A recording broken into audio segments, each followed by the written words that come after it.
Evening everybody and welcome to the governing body meeting of the 23rd of November 2023.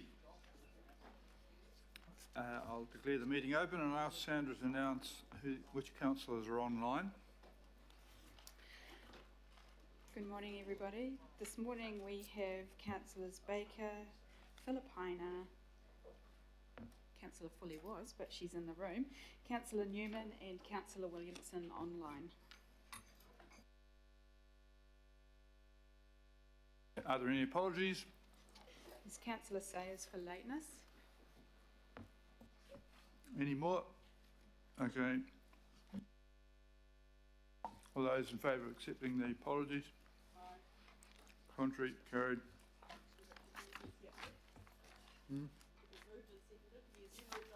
You and me. Right. Are there any declarations of interest? And I'll be careful about that today. Anyone got long-term monthly passes at the downtown car park or anything like that? Everyone will be looking at us today, so no declarations. Very good. Thank you very much for that. Confirmation of the minutes. Is anyone prepared to move and second that the minutes of meetings of 26th and 27th? Yes, Your Worship. Yeah. Fully Fletcher. In favour? Contrary? Carried. Right, we've got a long day today, so we'll rattle through this as much as we can. On public input, there were 5 requests and 4 of them were declined. Save the Queen Street Society, Down Pecan Car Park Alternative Solution, Understanding Water 773C. I've already spoken to the Transport Infrastructure Committee on 16th of November about this. Heart of the City, Tanya Loveridge, Downtown Car Park expects serious concern about the loss of affordable and accessible parking if the sale of the park goes ahead. Understanding 774A, the matter has been already considered and decided, and 773A request therefore does not comply. Point of order, Mr. Mayor. Point of order. A point of order. Why not have a point of order? What's the point of order? Your point of order? What number? But the point of order relates to your interpretation of the standing order, which says the item regarding the downtown car park on the open agenda and the secret part of it, and confidential, has already been decided. If that's the case, we can all go home now, well, but patently that is not true. It has not been decided, and therefore Ms Beck should be able to have the right to speak. That's my point of order. Yeah, it's not a point of order. I've just got the list of what It is a point of order. It relates to the standing order you quoted. It is not true. Mate, it has been decided before. That didn't say. Speaking to the point of order, I wish to raise a matter, and I was going to do it later in the agenda over the Chair, matter. you can't speak to a point of order. It's in your hands as chair. A point of order has to be raised, and it has to be a point of order. It's not a point of order. Point of order has been raised in terms of the ruling that you have. Which is the point of order that you've got there now? It's got to be one of the following ones. I don't have it immediately in front of me, but it relates to advice that I've received from Auckland Council officers that was proved to be misinformation over whether the matter has been determined by this council. Well, I'm afraid I'm giving the results of information which I have been given by lawyers, and this is what I'm supposed to be doing. So that's what we're doing. Well, the advice is wrong, and I hope you haven't influenced the advice, because it is wrong and politically motivated. I'd like to hear from Heart of the City. Could we have a show of hands as to who would?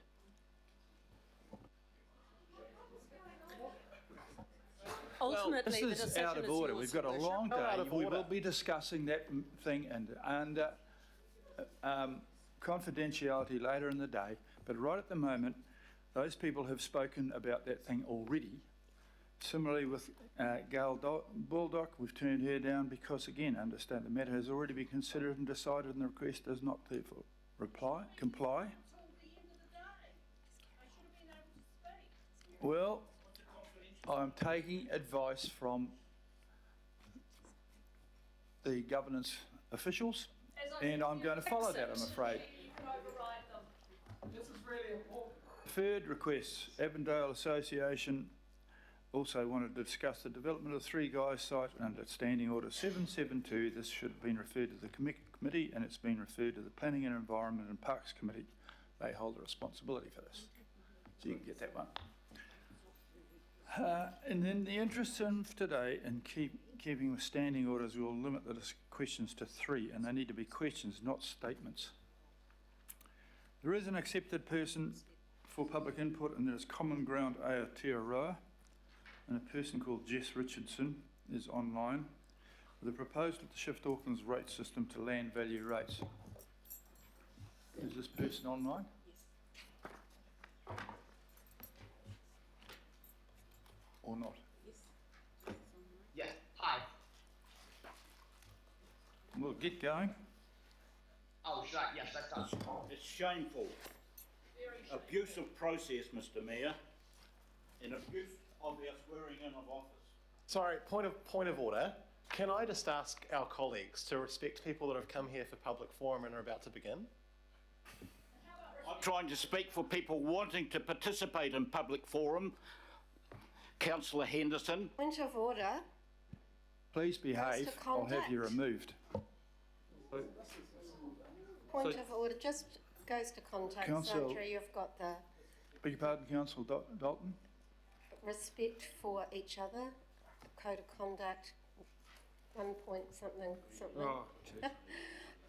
Could we please Okay. not yell and shout at this meeting today? I'd ask Councillor Lee to please refrain and apologise to Councillor Henderson. Transparency is a key part of governance. You are demonstrating a gross lack of transparency in the way this meeting is being conducted. It is despicable.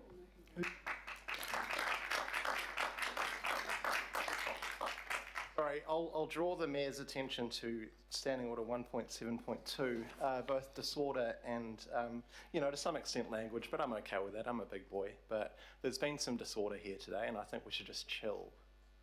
Oh, jeepers. It's Councillor Henderson who made the accusation, and I responded to it. How hypocritical. Now that is disrespectful language. Absolutely. There will be plenty of opportunity for discussion and debate during the appropriate part of the day. So please behave. This is not kindergarten. You're all paid to be here. Watson, you've got your hand up. Yes, thank you, Mr Mayor. Just in terms of Standing Order 7.7.3, which relates to public input, I'm just trying to help he understand what's happened, and you've quite rightly gone through the list that's in this standing order, where the chairperson may decline a request not complying with standing orders, already spoken on the matter, the request is not appropriate.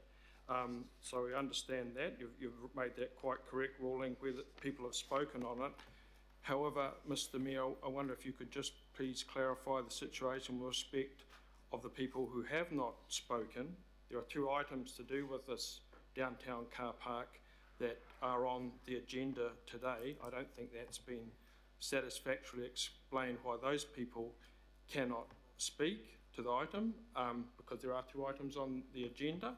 And if it is just at your discretion, as the standing orders say, and you have the discretion to waive requirements of these standing orders, I think it would be helpful to the meeting if that could be clarified. Thank you. Well, I have had advice that under Standing Order 7.7.4a, the matter has already been considered and decided, and 7.7.3a request does not comply. And I'm going to take that advice and follow it. So thanks, Mr Mayor. I guess what I was really asking for the explanation, there are 2 items on the agenda today to do with this matter. Clearly, decisions have not been made or we wouldn't be here. So I don't think people can understand why they're being disallowed the ability to submit when we have items on the agenda and decisions to do with this matter.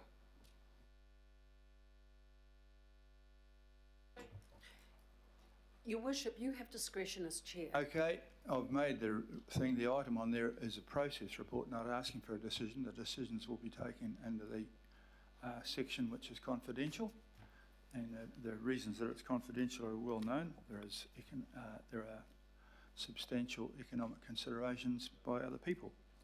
So thank you for raising that, but I made that decision and we'll get on with it. In the meantime, Mr. Jess Richardson is online to tell us about land value rates. Please put that up. Thank you for having the opportunity to speak today. Can't hear you, mate. Oh, my microphone. It's very quiet. We can slightly hear you, so it's a volume issue, not a mic issue.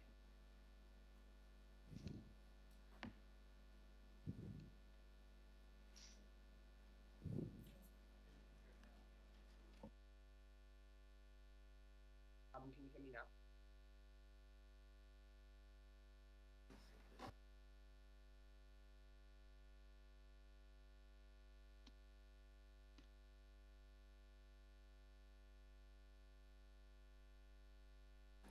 Our volume's right up. Say something, mate. Hi. You need a young person. Oh, you are one.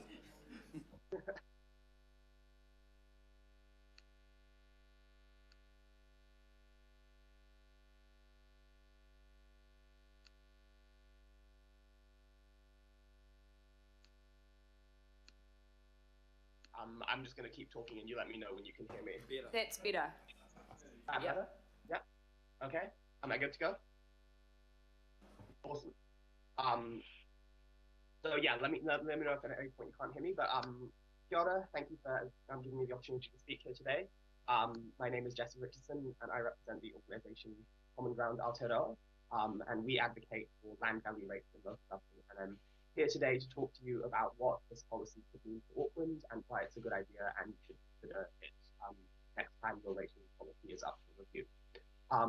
So just to kind of give some background as to what land value rate is, currently rates in Auckland are paid based on the property's capital value, which is its total value, as well as there are some fixed charges like per unit. So our proposal for land value rates is to do away with the above rates and just have a single rate based on the land value of the property, with differentials for different land uses, so residential, commercial, and rural will pay different amounts. So crucially, when we've been doing some numbers on what this policy would look like, we're proposing this shift as revenue neutral. So we're not proposing changing how much Auckland Council collects in rates, only how it's collected. And in fact, part of the long-term goal is enabling Auckland Council to collect more in rates in the future without people actually paying more through growing the system organically. But at the moment, when we're modelling this change, we're just assuming the current amount of rates collected stays the same. So why is this policy a good idea at first glance? So the thing to know is that the current rate system is really bad for housing supply, it's really bad for development. You get charged more when you build more, so developers are incentivized to build less or even not at all. You get significantly less construction because every time you build, say, another $10 million worth of property, of real estate, your rates bill goes up by maybe $100,000. And when all of those costs add up, the result might be that developers simply choose not to develop or to develop less. So under land value rates, you pay the same regardless of what you pay, you just pay on the land value. There's all the incentives to make good use of land, whether that's housing, commercial space, and we get rid of land banking, no more sitting on empty land and watching the capital gains tick in. Another good reason why to consider land value is that it kind of reflects the services that properties receive from Auckland Council, in the sense that the really high land value areas are ones that have a lot of services and amenities, many of which come from the council, such as transport and access to, events, libraries, public spaces, things like that. And so if we want to think about like pricing rates in a way that isn't receiving from council, land value is kind of the best metric for that. It's also preferred worldwide by economists. Many economists call it the perfect tax, and it's had really strong success where it's been implemented, which I can talk more to if you're interested. And a big thing, and I really want to stress this, is it would also mean a more equitable rate system. And I'm about to talk a bit more about this. So a big part of what we've done at Common Ground Aotearoa is get data on every single property in Auckland and look at what would happen if we shifted to this proposal of land value rates. So the big headline number is that the average household, so the median residential property, would see their rates go down by 8%, or about $200. And again, this is without any loss to council revenue, with even bigger decreases for lower wealth / lower income households. So as you can see, that lowest fifth of properties, like the 20% of properties that have the lowest value in Auckland, would see their rates go down by as much as 30% on average, whereas it's only the highest fifth of properties, people who own, say, $3 million houses, who would see their rates go up significantly under this. So it's definitely a more equitable way than the current system. And in general, the kinds of people who pay more under this system are people who own really expensive land and land that's not being used well. Whereas anyone who owns cheaper land, so that can be like more rural out of the city, or land that's being used productively, will pay less. And I really want to highlight an important statistic. There's $28 billion worth of vacant or underused land in Auckland. That's land that has no improvement value on it. So this is a huge resource that Auckland can tap to build housing and then to ultimately improve the city's financial and economic situation. But you need to actually make sure that something gets built on this land, and currently the rate system is not good at achieving that. I also quickly want to highlight that Auckland is uniquely well positioned for this policy because it has so much land value relative to other forms of property. 70% of Auckland's property value is in land, which is much higher than in comparison to wealth or Christchurch. Just a kind of example to kind of point out what kind of properties are interested in changing behaviours around. We have this car park in central Auckland, capital value of $60 million, of which only $2 million is actual improvements. Really, all of it is just the land, and it's incredibly high value land. Under the current model, they pay significantly less in rates than if they built, say, an apartment block there or commercial space. Under our model, they would pay $160,000 a year more, which would ideally incentivize them to actually develop it more beyond this single-story car park. And in the meantime, that extra $165,000 means that low-income families can pay $165,000 less in rates without the council losing money. In conclusion, strongly recommend Auckland look at adopting land value rates for all the reasons talked about. Very happy to answer questions, and if you want to have more discussion with me about this, there's contact information, and I'll leave you. I don't have time to read out this quote. I think my time is up, but I'm leaving this quote on the screen from the US Senator who talked about what happened when his hometown introduced this policy and how great it was. Thank you. Thank you. Councillor Newman has a question of you. Yes, good morning. Is there a danger here you get perverse outcomes? Shopping centres, for example, very big footprint, very, very big footprint, don't always have the highest value land, but they've got a very big footprint which they significantly capitalise for the commercial return. If we go to land value rating, there's a potential that those major shopping centres are going to receive some of the biggest discounts because of the change to the rating system. What's your response to that? Yeah, so that's a really good question. So the way that we've been approaching that is assuming that the current amount of rates paid by commercial and residential are the same, and we're only changing the size of the pie within those two groups. So yes, some, for example, a really dense shopping mall would receive a rates cut under this proposal, but it wouldn't come at the expense of homeowners. It would come at the expense of owners of commercial land who aren't using it at all, such as that car park that I mentioned. And in general, if we're concerned about commercial land use versus residential land use, that's something that you can adjust by making commercial pay more, making commercial pay less. But I think overall, the land value rate system creates really good incentives. And yeah, you can adjust the dials however you want. Is there a danger here that you end up, you're effectively risking picking winners and picking losers, whereas the rating system should surely just simply rate based on the betterment of your land, which should, in theory, relate to the services and the infrastructure that is provided for you to ensure that you get some of that betterment. Yeah, I don't think we're picking winners and losers. The thing I really want to stress here is that it's not like capital value system is the normal system and then we're changing by picking winners and losers. The capital value system, the current system, also picks winners and losers. So there's always going to be some people benefit more from the rate system, some people benefit less. So it's just thinking about who do we want to benefit more and what kind of outcomes do we want. So under land value rates, people with lower income, lower wealth benefit more, and also we get more housing and development. So I think that's the really crucial way to look at it. Whereas under the capital value system, there are still winners and losers. It's just that it tends to be land bankers and richer people who are the winners under the current system, and I think that we could improve that. But then also to think about like how it reflects value of services. Really crucial thing is that this policy would help incentivize more density where it's currently zoned for, and definitely like. Just to answer the question, I've got a question from Councillor Leone. Yep. Kia ora, Jesse. Thank you very much for the presentation and actually coming up with some ideas around how we can address the equity issues going forward in Tamaki Makaurau. My question is just around the mahi that you have done across Aotearoa already. Have you already engaged with other councils, and are they looking at implementing this? And if so, which ones? Yeah, that's a great question. So far a lot of our work has been concentrated in Wellington, since that's where I'm from. And so far I think we have roughly a majority of the Wellington City Council in support of this idea, largely for the similar reasons of why I've talked about getting more housing supply and getting the average resident a rates cut.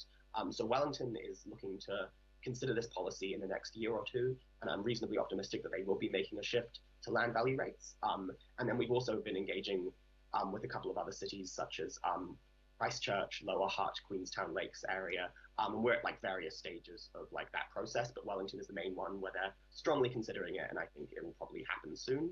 And I think it would be really good if Auckland was also moving along on a similar timeline. Kia ora. Thank you for that. I have sat through days of arguments the other way around. The far north has land value rating, and everybody up there is trying to get it changed to capital for the very same reasons that you're saying we should go the other way. But thank you very much for your input, and we will consider that. I'll move that we receive your information, and it'll be seconded by the Deputy Mayor. All those in favour, please say aye. The contrary, carried. Thank you very much, Jess. All right, the next item is local board input. There is one request received from Waiheke Local Board Chair Kath Handley, and we'll give her input during the confidential section on downtown car park strategic outcomes. She's not spoken on this before. The importance of the car park to Waiheke residents. Extraordinary items. Point of order, Mr. Chair. Point of order. And again, it just goes to your interpretation. Pardon? It goes to your interpretation. Is there any need for Kath Handley to speak in confidential, because there is a public item on the downtown car park? If she doesn't have any matter that's confidential, then it should be in public.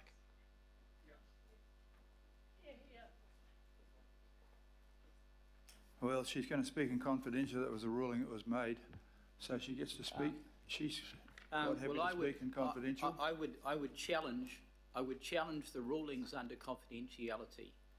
If there aren't any matters that she's raising that are commercially sensitive or any other reasons. There are. Is that So, the case? You wanted her to restrict her to say what she can say. So we've allowed her to speak in confidential, and the point of order is neither disordered language of relevance, misrepresentation, breaching of standing orders, or record words. So I've made that decision, and that's what's going to happen. Okay. Tell that to Kath. Extraordinary items. Are there any known? Nothing's raised for extraordinary items, and we'll go to item 7, which is a presentation from the Eden Park Trust Board, who owe the council $48 million, so they come in every 6 months to report on how they're doing. I'd like to say thank you for attending. Sarah, Nick Saltner and Brett Winstanley, I believe, are coming. Sarah, stay where you are. I'll leave space for them. Good morning, would you like me to start? Just let these gentlemen join you. I particularly enjoyed the FIPA tournament. Thank you very much. That's very good work. Cyril, you will get to introduce the item, which is to further an opportunity for the Eden Park Trust Board, which is partially financed by Auckland Council through an existing loan facility, to present to the governing body its performance and financial predictions. Thank you. Kia ora koutou, good morning. I'll just do a very short introduction before handing over to the team here at Eden Park. The presentation is available on Nexus, which I think has already been indicated. As the Mayor outlines, this fulfils a reporting obligation that the Trust have that was established back in 2019 when Council took over the ASB loans and facilities that were held by the Trust, and also following provision of a grant, CAPEX grant to the Trust. My report is reasonably procedural in the sense that the loan balance remains steady. The Trust continues to pay interest on the loan. The development funding agreement for the CAPEX grant concluded in June last year, and the Trust have reported to the Council on that. Today's presentation, Nick and the team will be providing a finance update and update on flood rectification works, FIFA, community engagement, and a few other initiatives, and also future events. The next time the Trust report to the governing body will be in March of next year. So with that said, I'm happy to take questions. Otherwise, I'll hand to Nick and to Brett to run you through the presentation.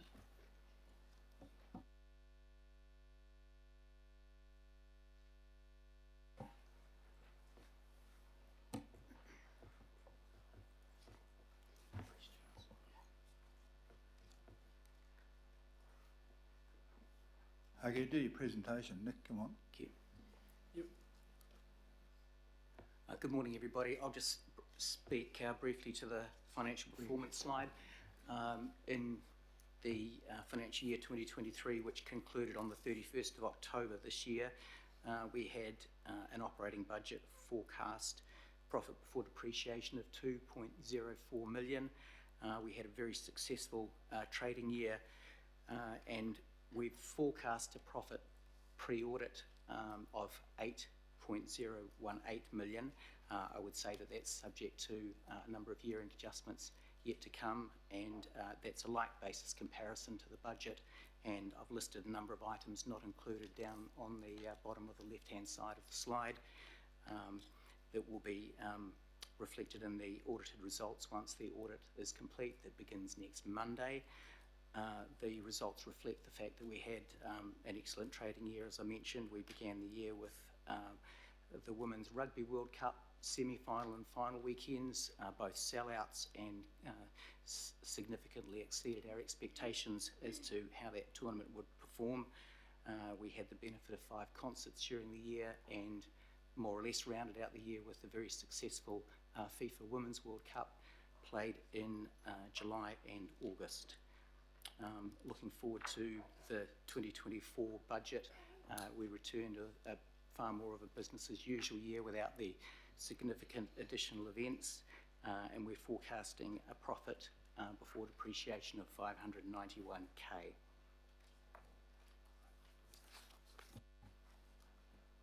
Morena, and thank you for your time this morning. Congratulations to Phil Wilson on his appointment as CEO, and look forward to working with you, Phil.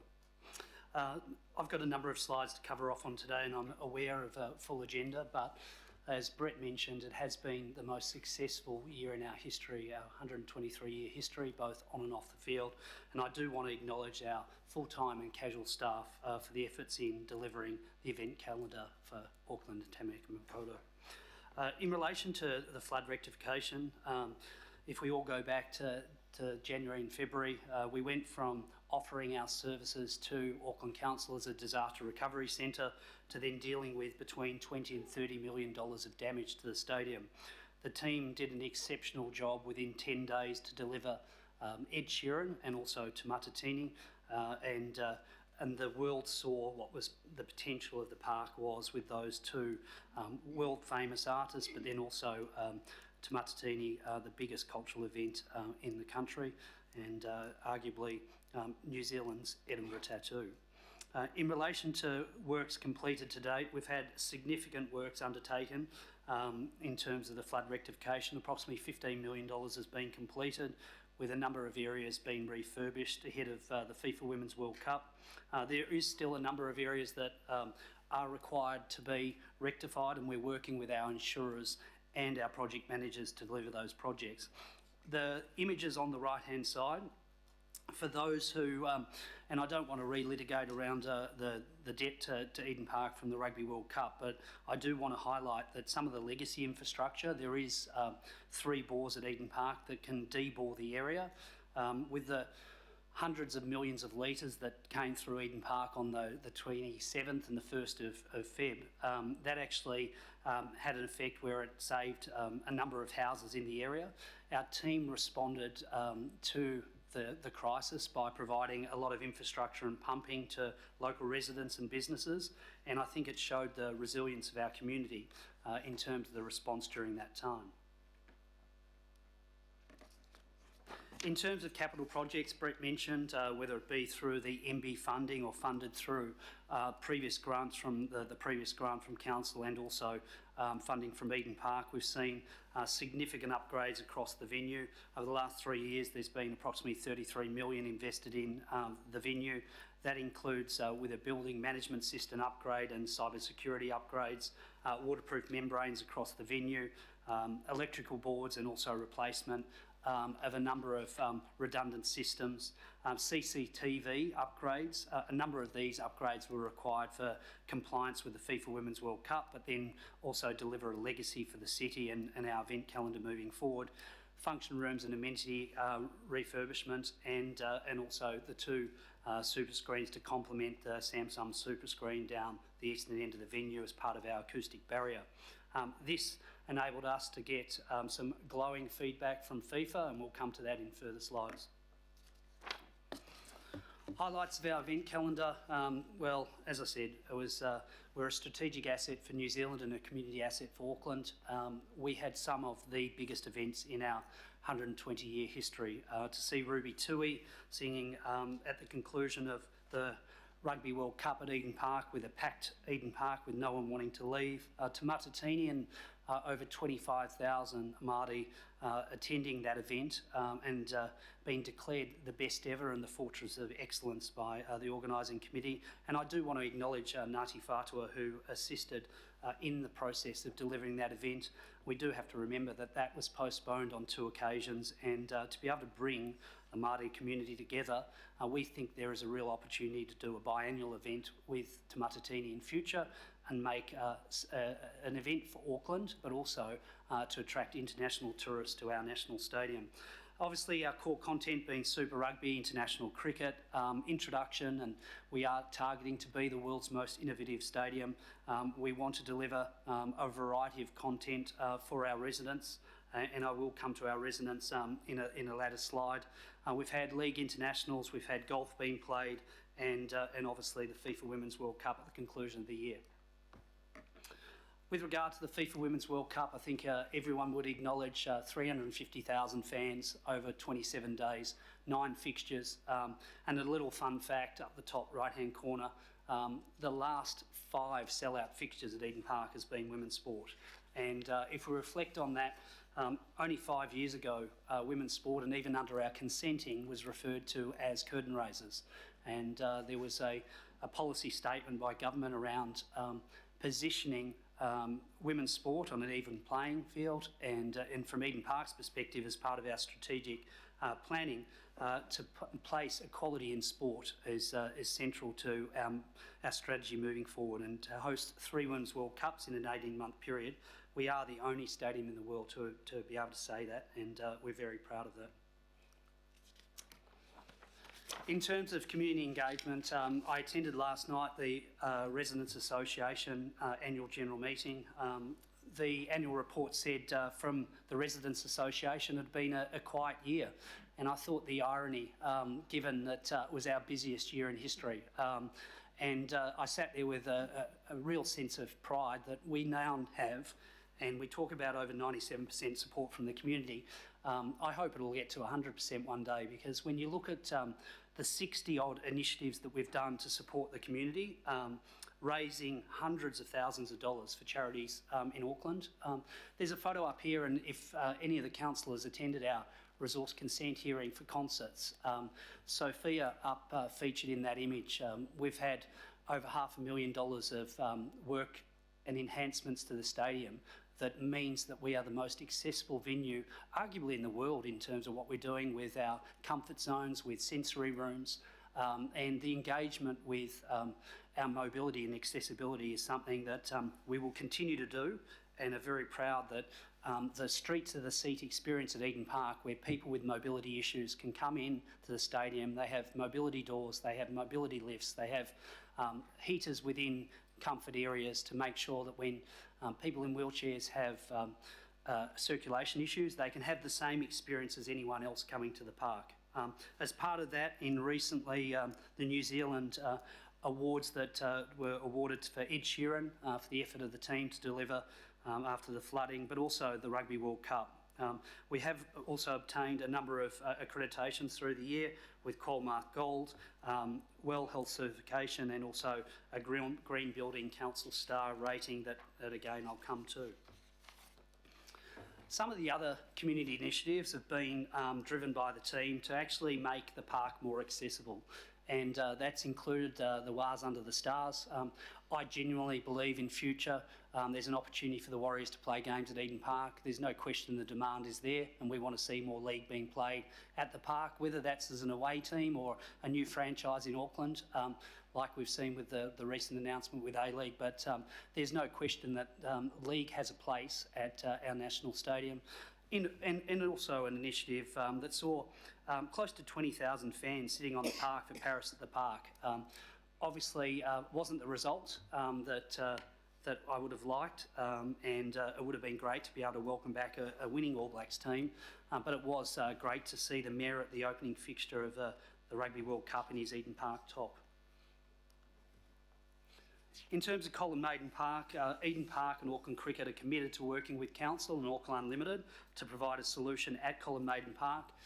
This will provide a state-of-the-art facility for cricket in Auckland, but also the opportunity to have test match cricket, and we will work with Auckland Cricket and the Council to ensure that that is possible, and the local board. And part of that commitment is we believe that Eden Park is the best operator in stadiums across the country, and we'd be very comfortable in whether it be delivering turf management services or indeed facility upgrade services at that, as that project develops. With regard to social cover and content, I'm not sure what councillors are on TikTok. I'm not, but we are now getting significant coverage on TikTok. As we made the announcement with Coldplay, we saw Eden Park go viral, and the exposure that we provided through FIFA has seen up to 1,000 people a week now on our tour program, and introducing new fans of the park, whether it be through Asian communities or the US with the teams that played during the FIFA Women's World Cup. As far as sustainability, and this is something that the team, I want to tell a quick story about our team in our commercial area. We don't have a sustainability manager, but a lady who's worked with us for over 30 years came to me some 5 years ago and said, this is an area that we need to focus on. Leanne took a lead in this space, and engaging with the community has driven a number of these initiatives, whether it be with the Green Building Star rating, with the bore, and over 18 million litres of water being harvested each year to irrigate the number 1 and number 2, the Morningside Urban Market Garden, but then also initiatives like our e-waste collection. And our last e-waste collection, with the assistance of Samsung, saw our greatest community engagement in that space. We've got compostable packaging, separation of waste on match days, elimination of single-use promotional products from our hirers, the upgrade of our LED lighting to the stadium, and in line with the policy around a net carbon zero emissions for 2050, reusing and repurposing existing concrete, steel and glass throughout the venue should be a focus of everyone. And a fun fact for everyone around the table, 360,000 bees live at Eden Park and generate 800 jars of honey. As far as our upcoming calendar events, obviously the postponement of the weekend has been significant for us in terms of budget. So the numbers that Brett put forward did include the weekend. So we are going to need to look at that gap and where we can find new content. On the flip side, irrespective of the weather conditions, some would argue every stadium needs a roof in Auckland after the weekend with Freestyle Kings. But we do have a great calendar of content coming with Pink, International Cricket, Super Rugby, Coldplay in the next financial year. The challenge we do face is now our negotiations with New Zealand Rugby and ensuring that the home of the All Blacks, the spiritual home, is indeed Eden Park, and that's something we're working through currently. So if there's no further questions, I just want to reiterate, the last 5 years has been a journey for Eden Park, but if you look at the results we've delivered today, I think everyone should sit here with a sense of pride that our national stadium is thriving and is a vibrant and dynamic asset for our city and something that we need to continue to nurture. Thanks for your time. Thank you for that. I'll move that we thank the representatives of Eden Park Trust Board for their attendance and information. Seconded by Councillor Fletcher. In the meantime, we'll have some questions, and I have questions from Councillor Walker, Sayers, Watson and Darby. Sure, I'll just rattle off my questions first, and then you can pick up on them in whatever order you want. First off, particularly for new councillors, just some clarification that the loan from Auckland Council is actually an anomaly because it dates back to the Rugby World Cup when the various councils around Auckland were meant to give the money by way of a grant and they effectively reneged. So just some clarification around that. And the other couple of questions is just around the flood rectification and what you did for the community there, which is outstanding. It would be useful to have some value around that, perhaps in dollar terms, because obviously that saved a lot of people. And the last question I've got is just around Coldplay. I mean, that's outstanding. It's a fantastic group. It'd just be good to get some insight into how you pulled that off. Did you get any help? You know, how that happened, because it's outstanding. Thanks. Thanks for the questions. In terms of the community engagement, we can do some work around that. A lot of it was difficult to measure, but there was some misinformation floating around, pardon the pun, around what happened during that time, and it was very important that within 3 hours we had experts on site and working with the community around ensuring that everything that we did on the site ensured that when the aquifer was full, that it didn't have a bearing on any of the downstream buildings or businesses or residents, and engaging with those residents was central to our strategy and ensuring that we could respond once the water subsided. In terms of Coldplay, we've been working with the promoter out of Australia for a couple of years. It is a very competitive market now. When we look at major acts like Taylor Swift or Coldplay or The Weeknd, they're not playing every city. And I do think in future we'll see more artists that choose specific venues or specific cities and encourage fans to travel to the city. With regard to Coldplay, you only need to look on their app. They're all about sustainability, and there's no question the work that we have done in the sustainability space contributed to the security of that event. And given my wife and I, our dance was at our wedding was Sky Full of Stars, I think I'm going to have a very happy wife. And what do they say about having a happy wife? You have a happy life.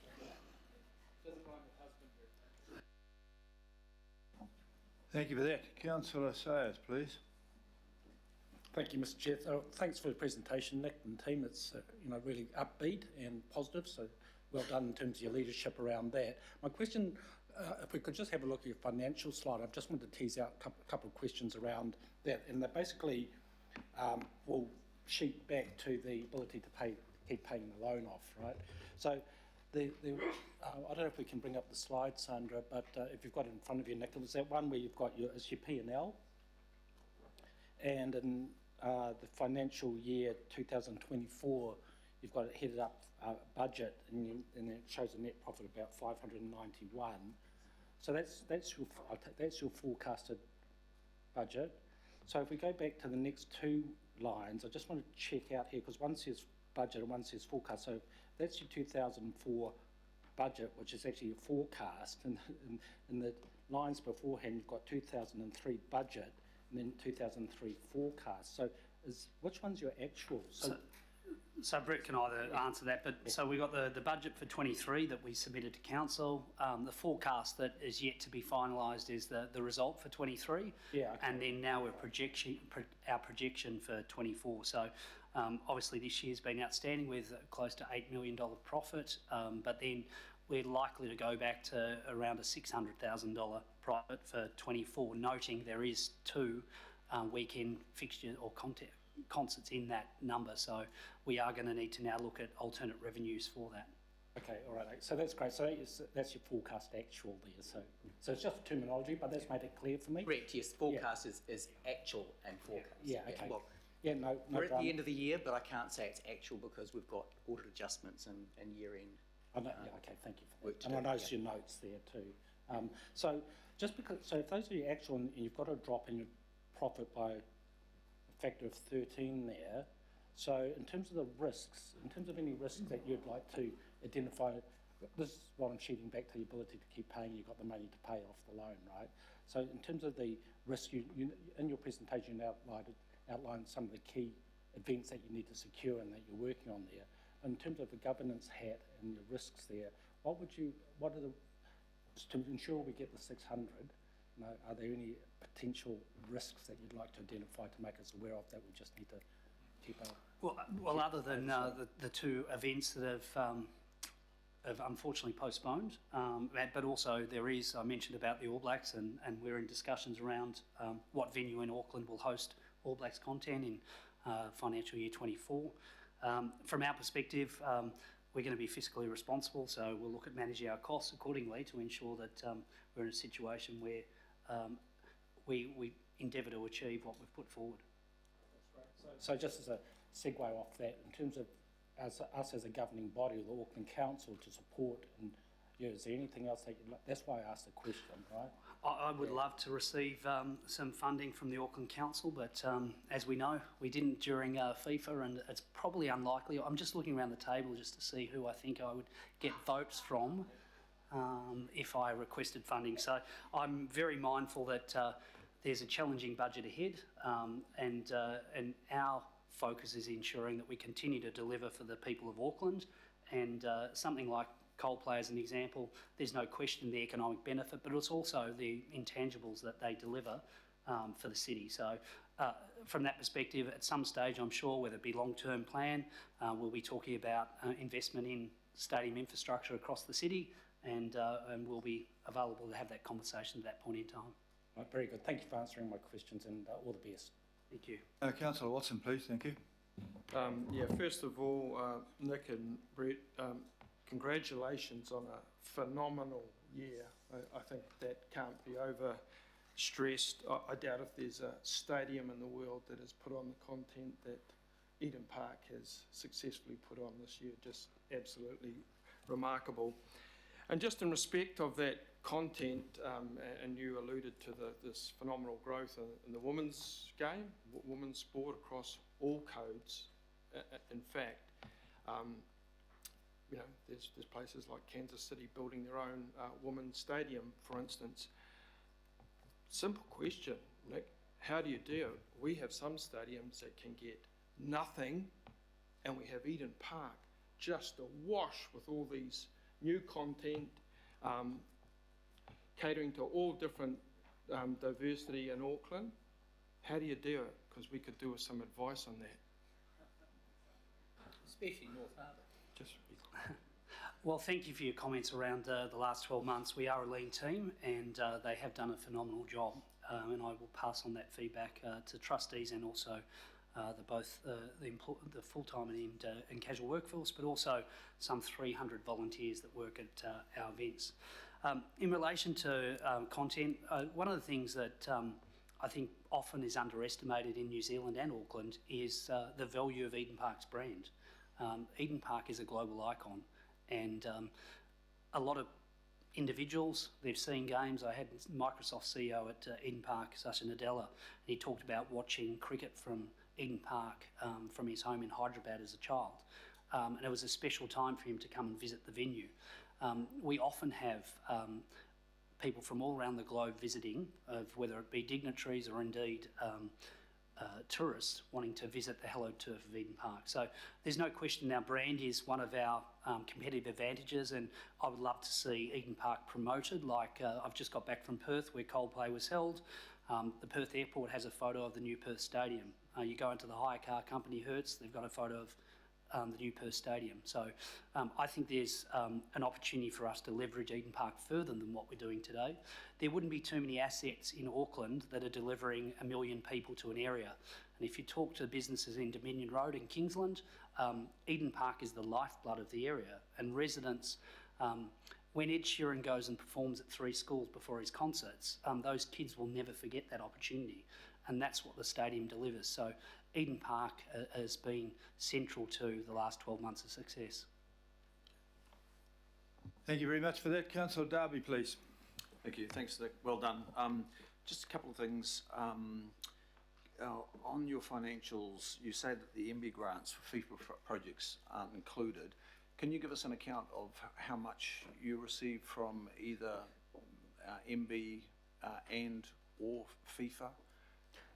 Nothing from FIFA. The MB grants were $4.34 million, and they were contribution towards the infrastructure upgrades that was listed by Nick, and also a balance of the cost of an upgrade to stadium lights, which they provided to all stadiums within New Zealand so that they could meet the lighting code of FIFA. So 4.34 million, that will appear as a grant, so it will increase the income line, but it's distortionate against the budget, so I've excluded it. Right, okay. And just, sorry, just to clarify that too, there was significant funding provided to a number of regional facilities to upgrade training facilities across the North Shore, across all of Tamaki Makaurau. So that was something, a legacy project of MB, so Eden Park was part of that contribution. Okay, and just on that, so in that particular slide, there's no mention of the council grant 9.8, which was in 19, but it was over 3 years. So that is extinguished, so that doesn't show up in that for that period. Is that the reason? That's correct. It was part of the FY 2022 financials. So as Sarah mentioned, it was extinguished by June 2022. So it was included as grant funding within the prior year financial reports. Right, and that of course would have contributed to the success that you're experiencing now. Yes. Because you know that capital is actually showing up to support you. So just in terms of that grant capital of 9.8, and then our quite substantial loan facility underwrite, do you view that as like a council as sponsor or council as partner? How do you view Auckland Council? And how do you talk of Auckland Council with regards to our considerable 9.8 grant and then loan facility underwrite? How are we viewed by Eden Park and the Trust Board? So in terms of the council, I mean, we talk about being a strategic asset for New Zealand and a community asset for Auckland. The $9.8 million that we applied for was actually originally was to be, I think we were talking about 3.2 a year for 10 years. So we're looking at 32 split with government. So it was going to be a 64 million split with government over a 10-year period. That was then, under the previous mayor, reduced back to a 3-year arrangement. There's no question that stadium infrastructure in Auckland needs support from council. So as whether it be Mount Smart, Western Springs, North Harbour or Eden Park. So at some stage there will be a conversation around that with people around the table to say, we're delivering a benefit for Auckland, how can you support us? I get that. I'm asking you a specific question about how you view Auckland Council. Because when I go to your website, I look at partners and I don't see Auckland Council. I don't see Auckland Council anywhere on the website. And we have contributed to you in a significant way through a multi-million-dollar grant, 9.8, and a really hefty underwrite. And I don't see us being treated as either a sponsor or a partner when we're invisible on your website. So in terms of the funding arrangements, obviously Councillor Walker talked about the $50 million and the commitment from council that then was reneged, and then Eden Park Trust agreed to pay the interest on that. In terms of the funding agreement, if you attend the venue, as part of the funding agreement, Auckland Council get a variety of benefits at Eden Park. So whether it be signage, so on the south stand there's an Auckland sign that we've been seeking to get upgraded because it's sort of a bit faded. But in terms of the requirements, there's a variety of requirements under that funding arrangement that we meet. So we provide complimentary access to function rooms, etc. There's no question that Eden Park and Auckland Council, or Eden Park and Auckland Unlimited, need to be working together for the city. And we've talked about that for many years. We're working very closely with the council currently on a number of issues. So it's a difficult question to answer, councillor, because we engage with the local board on a monthly basis. We engage with our local councillors. So it varies depending upon the council around the table as to the engagement we have. But from the mayor coming and promoting the FIFA Women's World Cup by dribbling on the roof to any other initiative with art in the park and getting councillors along to promote that event, we see you as critical to our future, because ultimately there's only one stadium in New Zealand that can accommodate 50,000 people, and World Cups. Thank you for that question. I'm sure there'll be a change to the website. Councillor Fletcher. Oh, thank you for that. Actually, in terms of perceptions, I think that the vast majority of Aucklanders that have spoken to me assume it's some sort of CCO under the Auckland Council, that it is Auckland Council. But Nick, and Brett, I want to thank you for your extraordinary leadership, to acknowledge your former chair, Doug Mackay, and you're now chair. And so my first question is, do you have stability on the board? I mean, can we expect to see more changes, or what's happening there? So in terms of the board, a number of trustees come up to the 9-year period. So Doug, unfortunately, he got to his 9 years, and under the trustee had to exit the trust, and Doug did an outstanding job during his 9 years. In terms of Alan Gordy, our current chair, he's coming up to 9 years, so we will need to appoint a new chair. As you're aware, that 4 of the trustees are appointed by Auckland Cricket and Auckland Rugby, being 2 and 2, and then 5 from government. So we've had 2 new trustees come on board, and then we'll need to have 1 further. We've had stability with the likes of Ren Blair from Ngāti Whātua, Victoria Toon from the local community now for a number of years. So it is critical that we have that strategic outlook from those trustees with the changing environment of the event sector and also the stadium sector. Yeah, I mean, that understanding of the public good for Auckland that comes, and the role of Eden Park is something that is needing to be well understood. Getting support from council from Eden Park has been controversial at times. And I mean, I don't know how many public meetings I have attended over Eden Park type issues, but, and it hasn't always been unanimous by way of support at this council. But I just detect a huge amount of goodwill towards you today, and I think you should take that as a mark of the respect for the leadership that you're showing. I'd like you to comment on the nature of the relationship you're having with the community now. What kind of feedback are you getting? Certainly as in a local sense within the community.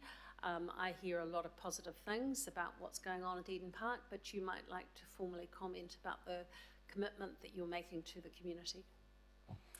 Thanks, Councillor Fletcher, and I think those 2 words of public good is something that we continually reference, so thank you for those comments.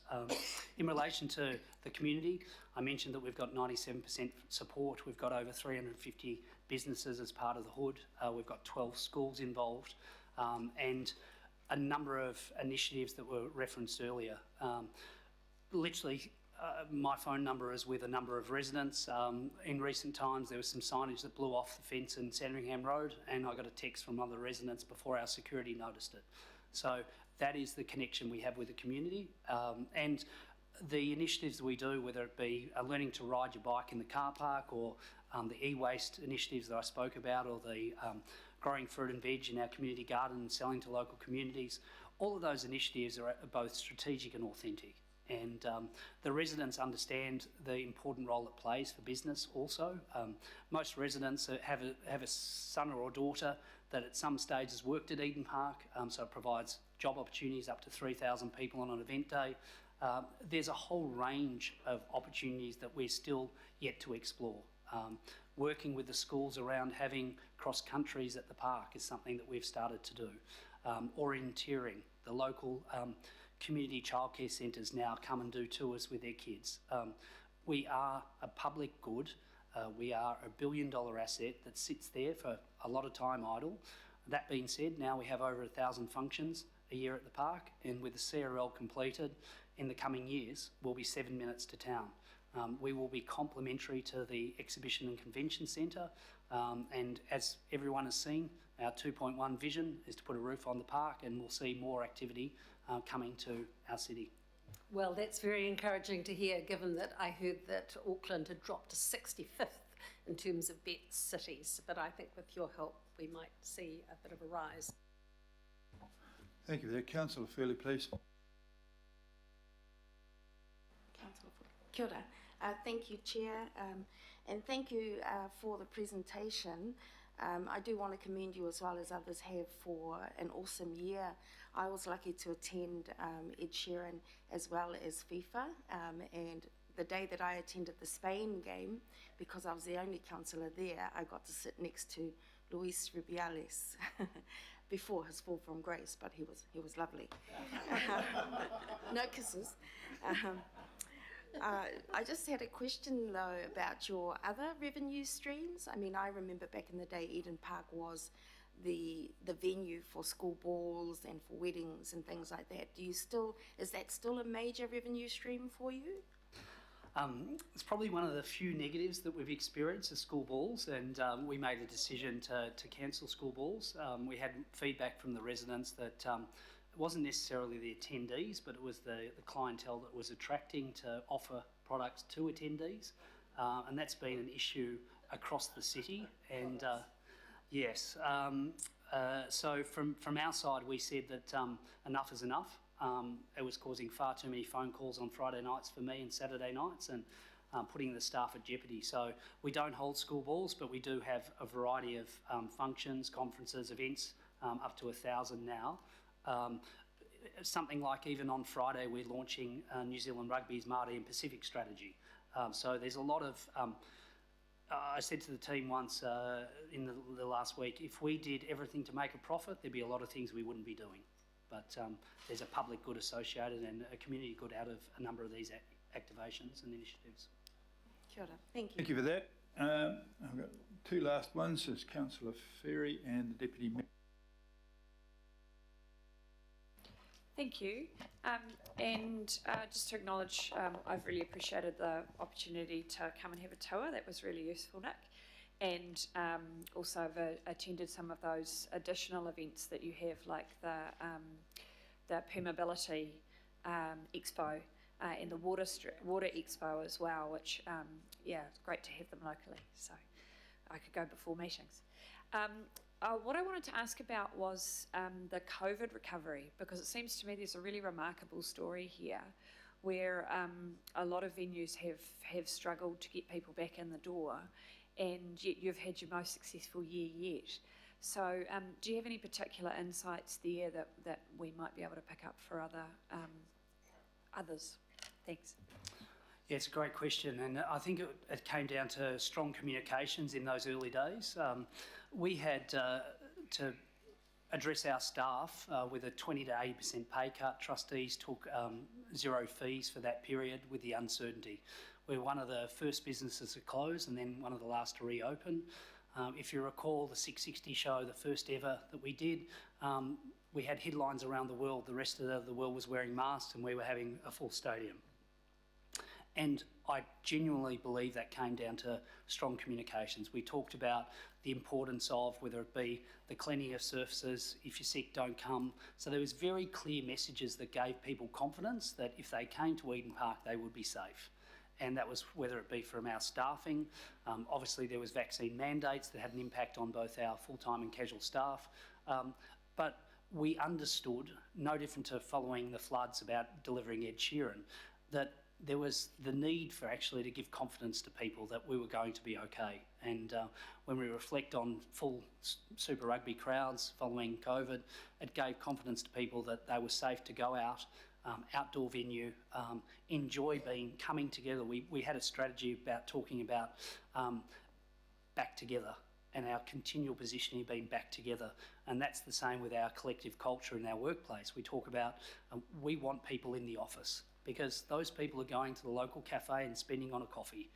It's critical that we get our city vibrant and dynamic, and getting people back in the office, getting people back to events is something that is vital to give confidence. And even with our cruise ships, the Disney cruise ship yesterday coming in, all of those little seedlings that we're seeing are sprouting. We actually need to now advocate and say, okay, let's go to the museum, let's go to Eden Park, it's a vibrant and dynamic city, and we need the businesses to be thriving. Thank you, good answer. And now, the Deputy Mayor. Thanks, Your Worship. Nick, I just want to add my congratulations again for the results for the last year. I mean, your sustainability results, I particularly like your disability experience. A number of people in my ward have commented to me around how great they think that is.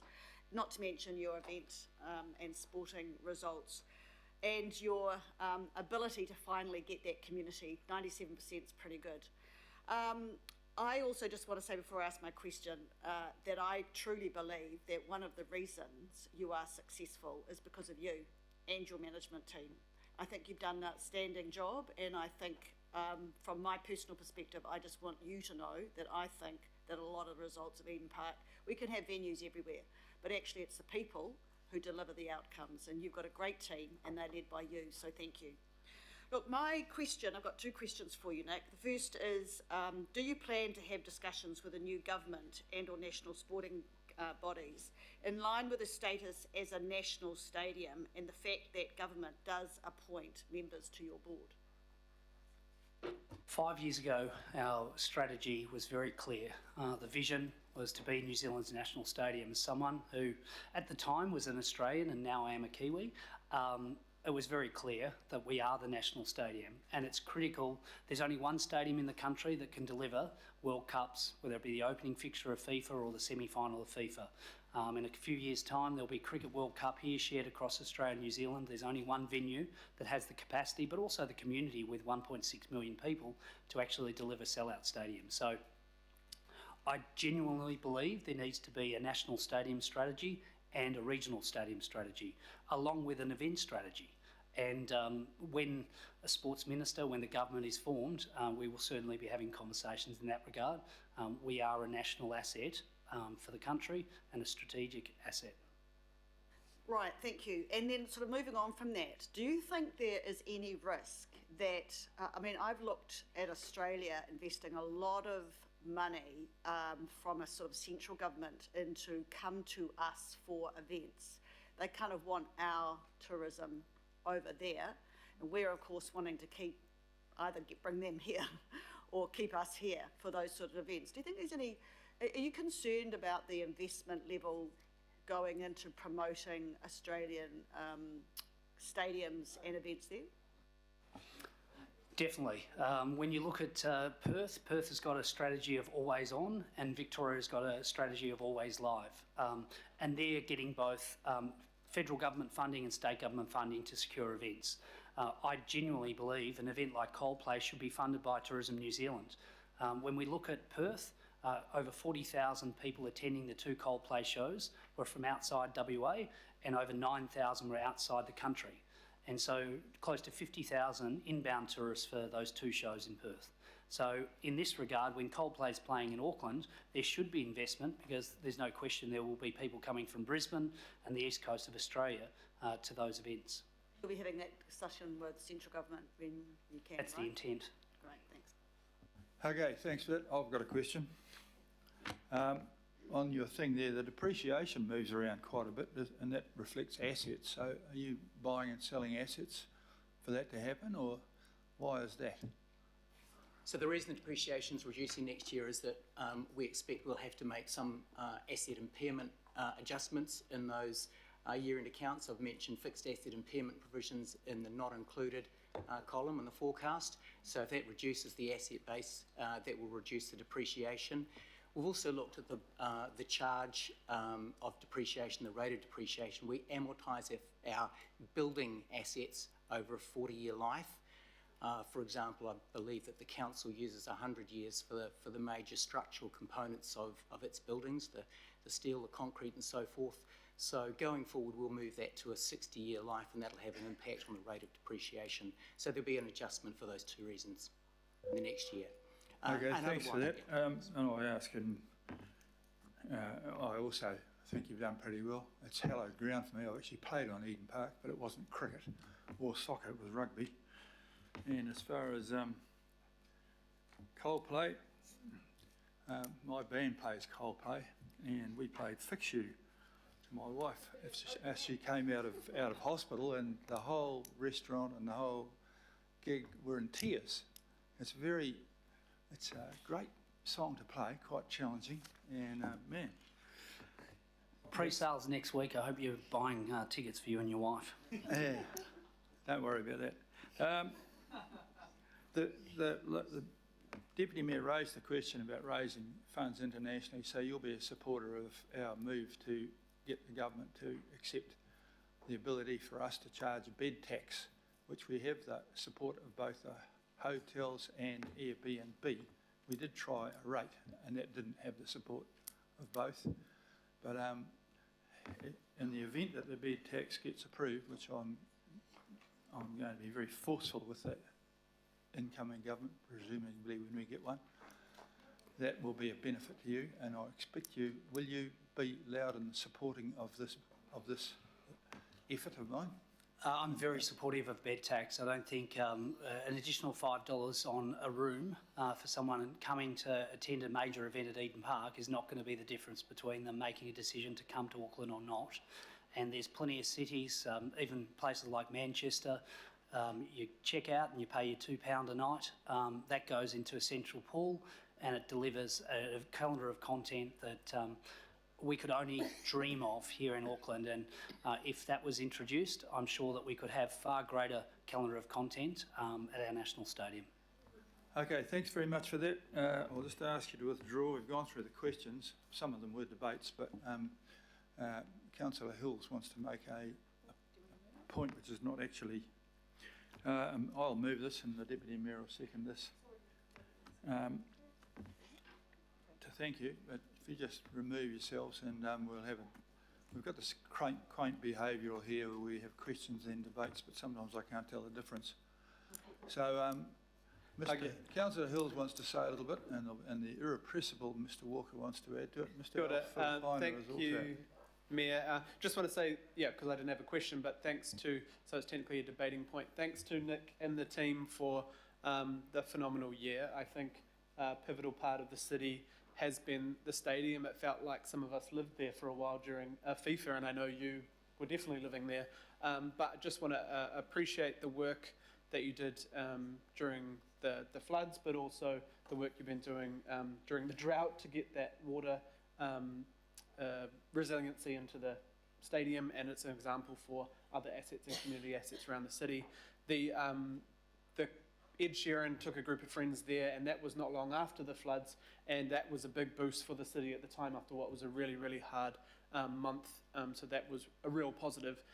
Also, just the FIFA was a phenomenal time, and Matatini, to see that many people there for such a huge important event for Mana Whenua and Mātai Waka in Auckland, and just being able to see how the stadium can transform through all those different types of events, which would definitely specialise. Keen to catch up, we're due for a catch up and talk more directly about things like this, and working better with AT. I know I had to follow up a few transport related things during those events, but I think largely it all worked really well. So just acknowledge you and the team and all the volunteers as well. Thank you.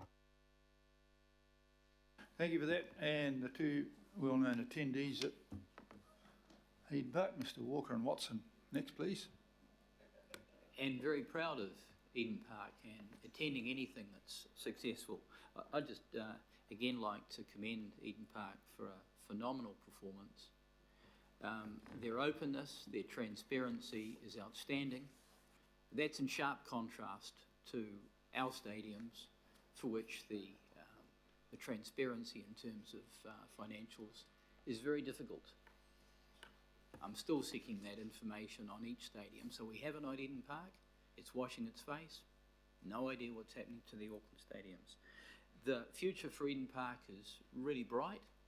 The CRL is going to make a phenomenal difference to the accessibility of that location as compared to anywhere else. And I would suggest that if we could get some quantification around the non-financials for Eden Park, that'd be really great, especially as it goes to sustainability, the flood resistance, resilience that Councillor Hiltz mentioned. There's a real value around those things to the city that we don't quantify, and they could provide some real leadership in that area. So again, thanks to Eden Park, and thank you, Nick. You're an outstanding Chief Executive. Auckland really benefits from you. Thank you for that. Councillor Watson, please. Yes, very quickly, Mr Mayor, I think it's important at this meeting to put the update we've just received in the context of the last 3 years and indeed the last 2 terms of council. As it goes to Eden Park, your predecessor had notions of putting the bulldozer through Eden Park and moving to another site. And I think what 2023 has shown is just what an outstanding world-class facility this venue is. And I would say, without fear of contradiction, in terms of the last 12 months, which we heard about today, the foremost stadium in the world. Nick alluded to the high regard with which Eden Park is held, ironically enough, overseas, not sometimes by Aucklanders who should know better. In terms of what we can learn from Eden Park, I think that is self-evident when you look at the parlous state of some of our council suite of stadiums. And I think in the interest of one Auckland and what's best for Auckland, I would think it'd be highly desirable if that expertise from Eden Park is tapped into for the greater good of the region. Hasn't occurred for a number of reasons in previous years. There's now a clear ability to do that. So I guess, Mr Mayor, just finally, I think it certainly behoves me as a person who will go to any stadium or any ground I'm invited to, for that matter, is to really acknowledge what Eden Park has done for Aucklanders over these last 3 difficult years. They've been an uplifting presence. They've put on world-class events that have gone around the world that have put Auckland on the map. So I think this last 12 months then really deserves to be celebrated, and I certainly thank the colleagues who have acknowledged that, and look forward to more successful years coming up, of which I'm sure there'll be many. Okay, thanks very much. I'll put the... Your Worship, I just want to add my thoughts on this. It's been an outstanding result, and you weren't here during the period when there wasn't always support for Eden Park, and it's taken a concentrated effort by a few of us to genuinely try and give Eden Park the support that it requires. But as a former Minister of Women's Affairs, I want to say that, often people just take things for granted, but the leadership that we've seen from Eden Park has really put women's sports to the forefront. And that is something that many people have tried over decades. But I think because of Eden Park, we now just take that for granted. And when I'm with my 6 little grandchildren, they would not know that there's a distinction, between what sponsors might have wanted from sports, whether it was men or women's sports. They just see it as sport, at its highest level. And I had great pleasure in watching my little grandson playing on Eden Park recently as a curtain raiser.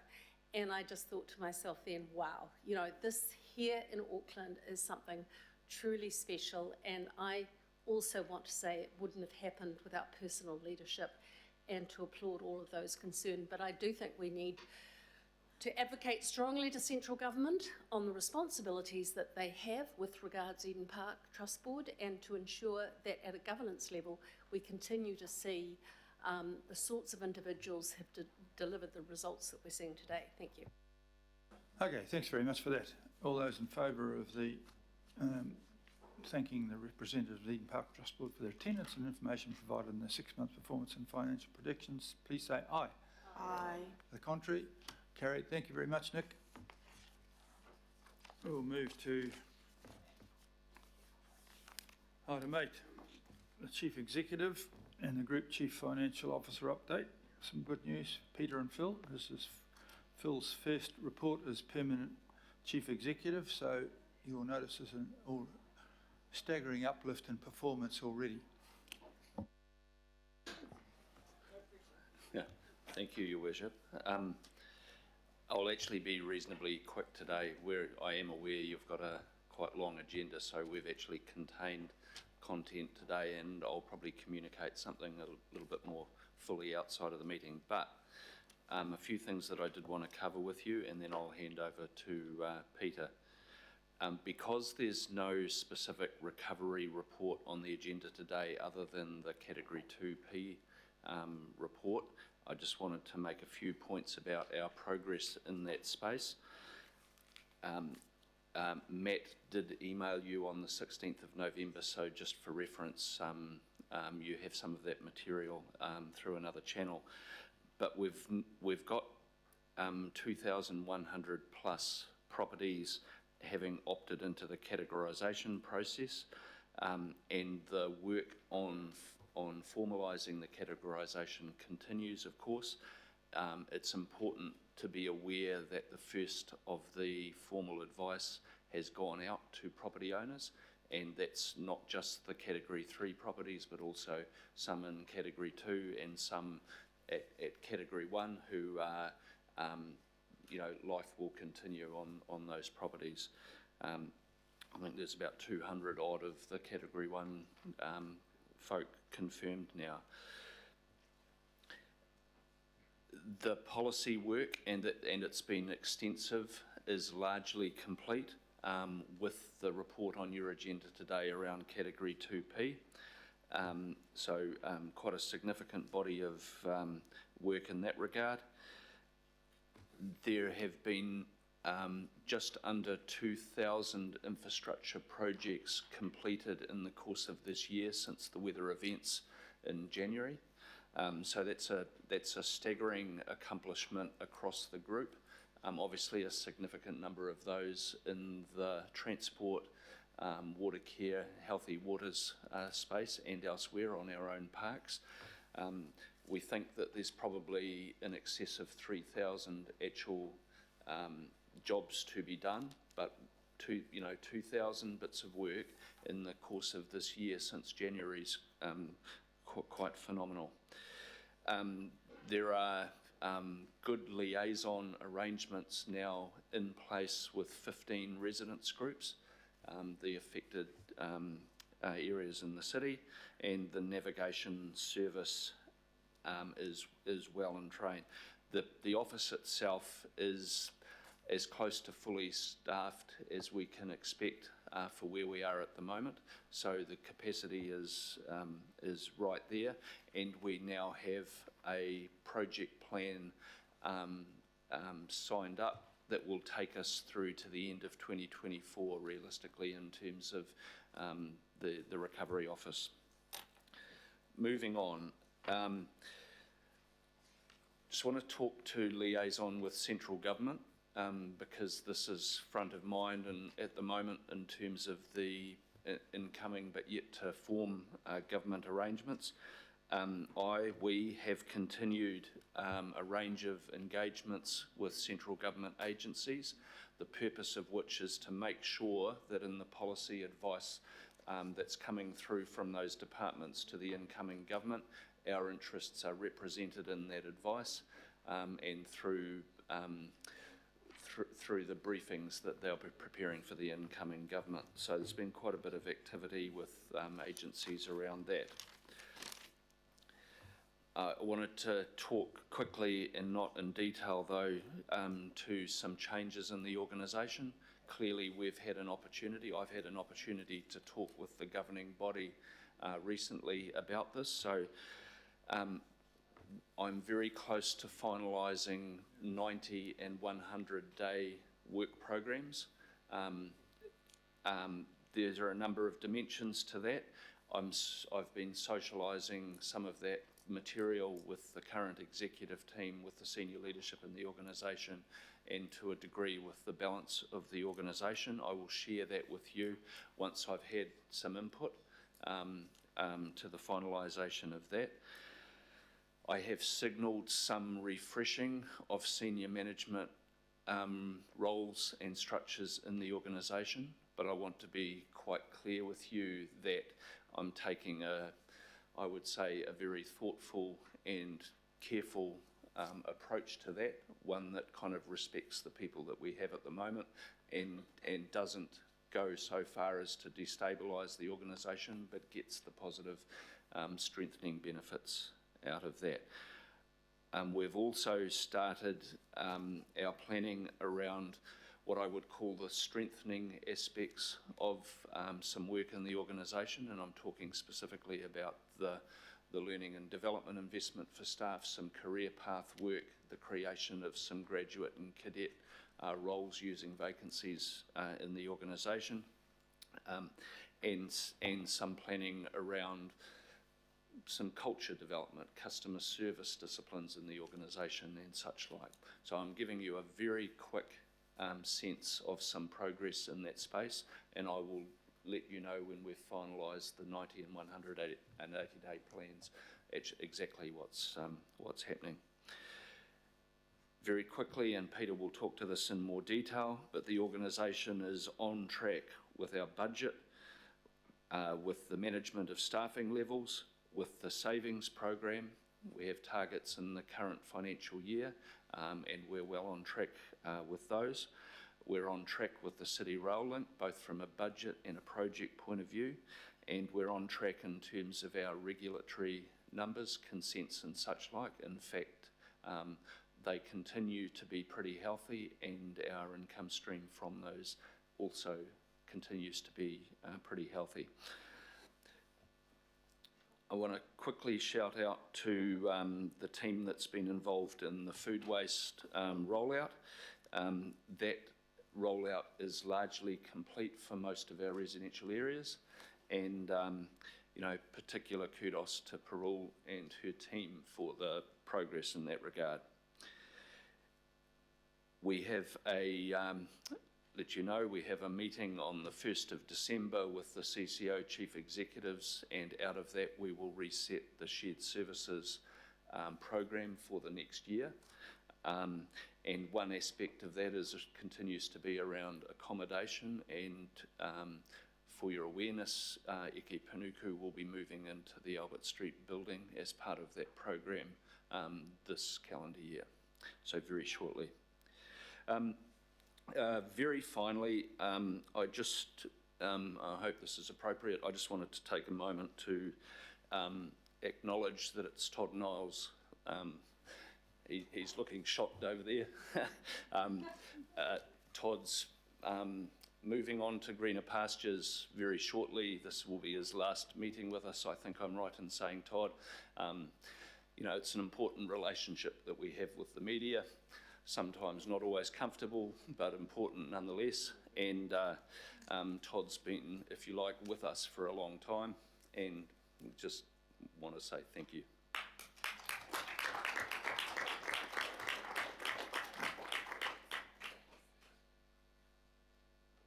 Peter.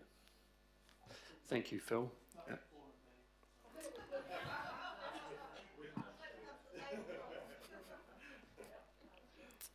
Just following on from Phil and also Your Worship, there is some good news, and on track is probably a really good description of where things are heading.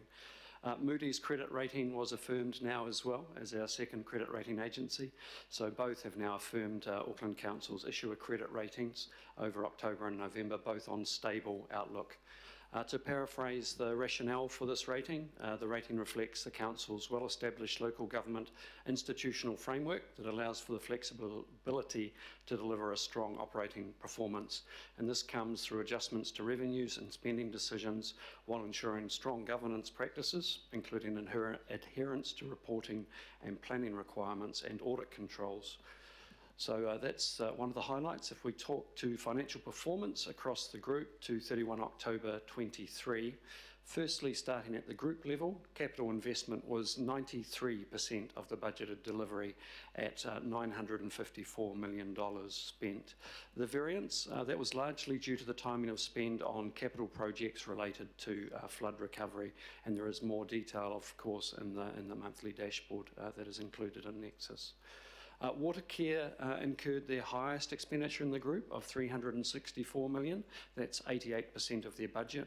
And the key capital highlight was returning the Muriwai water treatment plant to service following Cyclone Gabrielle.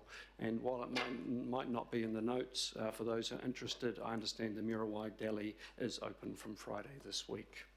It's going to be a personal highlight for me. Capital expenditure for Auckland Transport of $275 million, that's 85% of planned spend. And the underspend there is largely driven by the renewals and flood recovery work, so we can see that theme coming through. There was also some delay in ferry decarbonisation program, Scott Point land settlement projects and electric train related works, which are all tracking behind plan. Net direct expenses, they were $36 million or 10% favourable to budget, so again another green shoot. This is mainly because of higher than budgeted revenues, and some of the main drivers here were fees and user charges revenue, 19 million over budget, and that's mainly due to building consents, licences and permits revenue having higher processing volumes than budgeted. In addition, Watercare's interconnection growth charges were contributed to other direct revenue, being 13 million favourable to budget. Operating grants and subsidies, that was also favourable. That was an unbudgeted $11 million from Waka Kotahi for storm-related costs.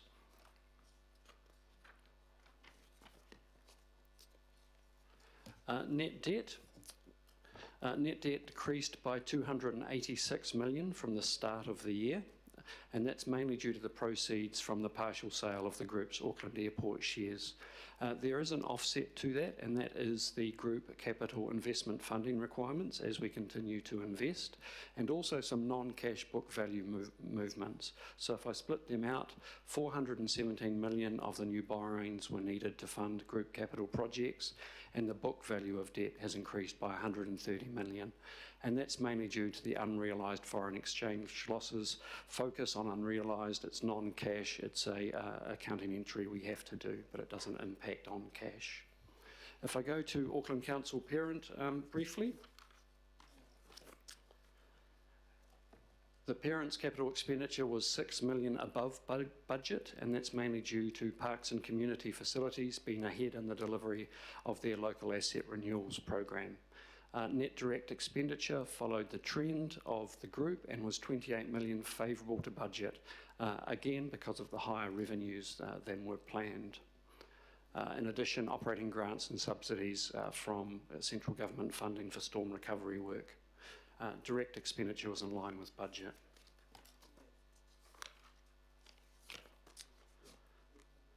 So some comments on the outlook from this, given those trend lines. With CapEx, given the strong start with delivery at this part of the year, the current expectation is for full CapEx delivery this financial year. With respect to revenue, the favourable results to date are forecast to result in direct revenue being above budget for the full year. And under expenditure, we are expecting that direct expenditure will be below budget for the full year, partly due to staffing levels continue to be below budget. And that's around challenges recruiting to specialist skill sets. However, there is an expectation we'll catch up on delivery over the course of this year. So that was the brief version. There is the dashboard included in the material. Any questions, I'm very happy to take them either at the end of this or offline. I'll pass now to Gary. Thank you, Peter. Morena tato and good morning. There are some signs that the economy is cooling as higher interest rates dampen demand. So consumer spending has been falling as electronic card spend transactions decline in October and on top of September as well, even as the population has increased over those months. The labour market continues to ease. Unemployment rose to 3.9% from 3.6% in the September quarter, and similarly Auckland unemployment rose from 4% from 3.6%, and wage growth appears to have peaked and is falling. The CPI, which was released, or the Consumer Price Index, which was released on the 17th of October, shows annual inflation eased to 5.6% in September, down from 6% in June. This means that prices are still increasing, but generally at a slower rate than before. Of course, this result will be welcomed by the Reserve Bank as it reviews the official cash rate next Wednesday on the 29th of November, whereas it's expected to hold the official cash rate at 5.5%. Its forecast implies the OCR remaining at 5.5% as a peak throughout 2024, with cuts coming after annual CPI falls below 3%, which is not forecast until the second part of 2024. Of course, that outlook can change in terms of the peak and the timing of the official cash rate as more economic data emerges. Also of note, subnational population estimates for the year to June 2023 were released by Stats NZ on the 25th of October.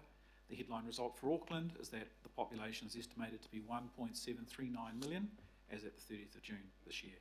That's up from 1.692 million. And that's an increase of 47,000 people, and that's the largest gain for Auckland this century at least, and recovers the estimated loss of 22,000 people over the first 2 years of the pandemic. That growth was driven by net international migration gains following the lifting of the border restrictions in August last year, and has reflected the tightness that we've seen in the labour market and the high demand for labour.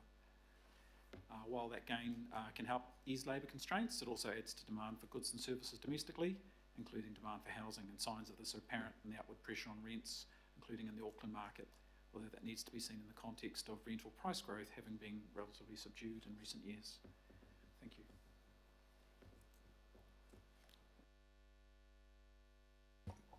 Thank you for that. So it's cooling a bit. Councillor Turner, got a question? Thank you. On page 3 of the report, under capital funding sources, asset sales, we're 51 million behind our yearly actuals.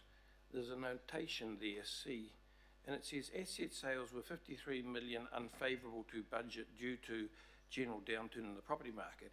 The full year budget includes the potential sale of the downtown car park building, which settlement is scheduled for the 2025. Could you tell me what the dollar value was of that calculation and just unpick that for me? I don't kind of understand. Thank you for the question. There's also a further page in there around Eki Panuku's, the same target, but reflected within Eki Panuku's sheet. The $164 million in the budget, so if you reflect back to the decision made by Council in June, that talked about asset recycling.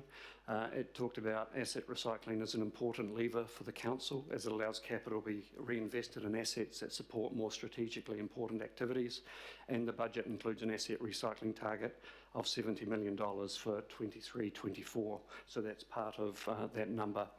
On top of this, the Council has budgeted for $60 million of returns from some specific asset sale projects in 23-24, and that these include realising value from parking buildings as a part of the off-street parking strategy agreed to as a funding source for the 2019 cost increase to CRL, and the sale of a long-term lease for the Bledisloe building.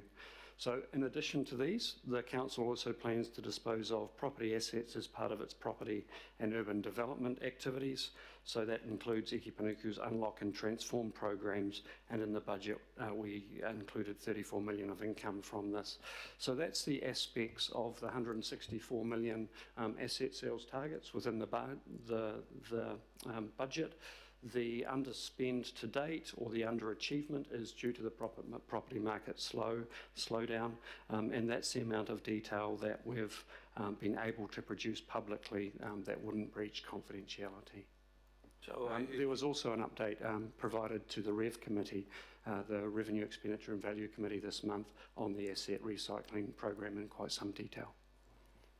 So I just heard you say 34 million. Is that the figure? I just wanted to know how the calculation worked. You know, how did you? So in that 53 million worth of unfavourable, that includes potential sale of the downtown car park and other things, does it? I believe I've answered that question. The 34 is relation to the property assets as part of the property and urban development activity, so that's more Iki Panuku's unlock and transform. The under delivery is due to a slowdown in the property market. There is the funds from parking buildings within this year's overall sum. Thank you, although I find it hard to understand. You know, it's out of my league here. When you fill a car up with petrol, you don't tell me how much petrol's at the petrol station. You tell me how much we've put in the car. Thank you. I'm happy to go back to the budget information and provide that for you in more detail to split it out. Councillor Fletcher, please. Thank you, Your Worship. I have a little story about Todd Nile I would like to relate, but I might do that after, during debate rather than questions. Given the fact that he shook his head, I think you should do it. Well, with your indulgence, I'll do it now. I will be very sad to see Todd Nile move on, because some of you may not know that Todd Nile played a really instrumental part in actually supporting the then council from exiting the Jihonglu, the Savoy Investment Britomart proposal. And at that stage, we were told by the lawyers, Simpson, Grierson, and everybody else, that we would not be able to exit that particular contract. But with the right communication, and I think Todd was probably the one who was the most diligent in carefully and truthfully explaining what was going on, it built a constituency around support for exiting the earlier Britomart project and embarking on, in a 3-year electoral cycle, a fresh proposal, which was, in terms of consenting and funding, you'll all know how difficult that is. And to that, I really feel that Auckland owes a real debt to Todd Nile, and I, for one, am personally very grateful for his coverage during that time. However, I move on to my questions, because otherwise somebody will say that, you know, it's question time, not speech time. May I say to you, Phil, congratulations. This is the first time formally in a governing body I have addressed you as CEO, and we are fortunate to have somebody of your stature and also the experience that you bring in your intimate understanding of Auckland Council issues and what has gone before. I'm interested in the role that you will play. As you know, I'm very supportive of the Mayor's mandate to the incoming government, that he's got his manifesto, and he's already talked today about the sort of work that we are wanting to see the government support us on in a legislative timetable around a bed tax. But I'm particularly interested in how the interface will take place between the Mayor's office and you as CEO, and with representing all of us on issues that are really important around grade separation, around OPEX, around CRL, and, you know, there's a plethora of issues there that we want to see advanced with the incoming government, which everybody tells me will be formed today, who knows. Can you please explain in a little bit of detail how that is evolving? Because I think the Mayor's office is really important, but there are also all of us sitting around the table, and it's important for us all to have the confidence in knowing that what we are going to advocate, hopefully effectively, is going to get some traction. So can you sort of speak to that, please? Thank you, Councillor.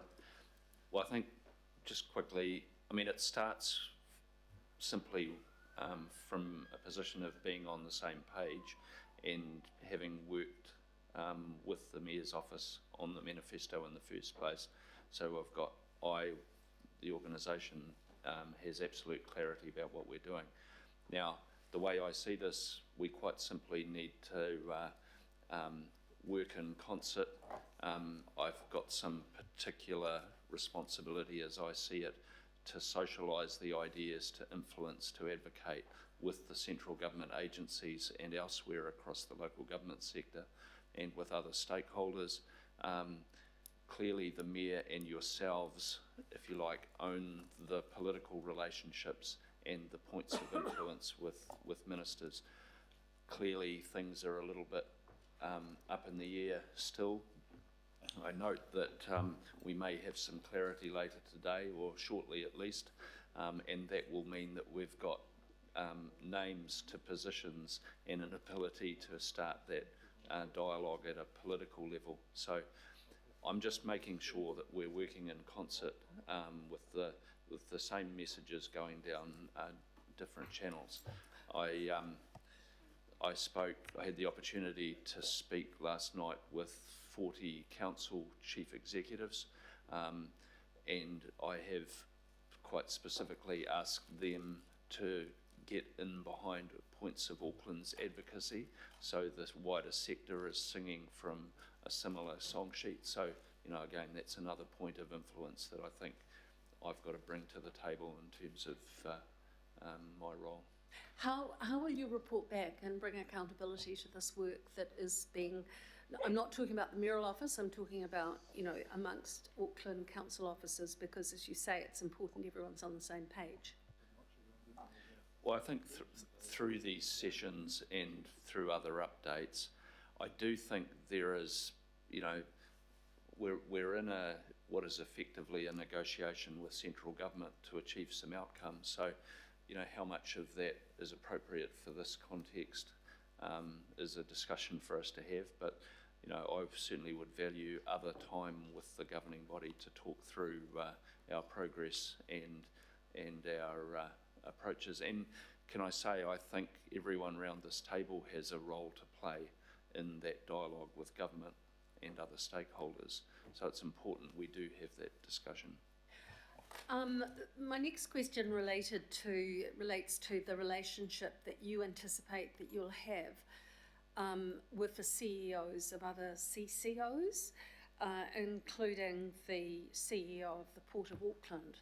I mean, these are really important relationships. I know the Mayor at one stage had a view about how that might be structured, but for the moment, can you give us any insight in terms of how we can anticipate officers are going to reinforce those relationships? Because as we saw with Eden Park recently, very often you can have a will to do something, but unless you've got the right leaders and the right relationships in place, they don't work.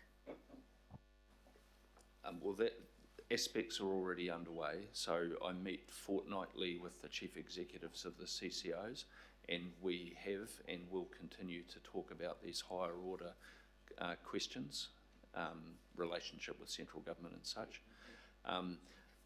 We do not currently involve Roger from Ports of Auckland, you know, but there are discussions through other mechanisms with him. Possibly there is an opportunity to bring them in a little bit more frequently.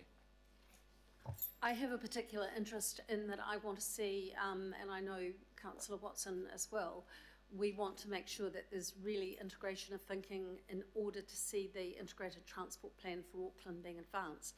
Now, that's not just the prerogative of Auckland Transport, that involves staff within Auckland Council. So I just want the assurance that whatever is being done with all of the parties, that we're getting that cohesion in terms of uniformity of policy coming through. If you can just confirm that, that would be great. I can confirm that we're absolutely on the same page in terms of the importance of that, and that there are those, you know, it probably helps that we've got a good pre-existing relationship with Dean Kimpton, but also at a board level, that is something to foster. Thank you. And lastly, how much weighting do you, as the CEO of Auckland Council, place on optimising value from assets?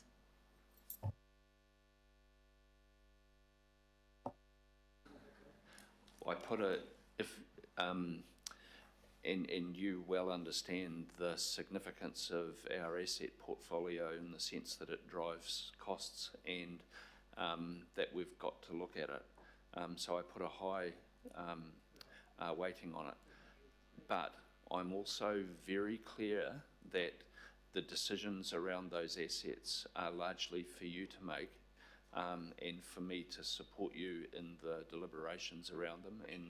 And clearly there are aspects of that asset portfolio which are contentious, or that there will be a variety of views around the table, and it's important we work through those carefully together. Thanks, Phil, and good luck with the things as they move forward. Councillor Sayers, please. Yeah, thank you. I just wanted to get an update or summary of, I noticed within the around the employee benefits for the group, they're a little bit over budget. So just some comment about what areas of the council group are contributing to that overrun of 10 million.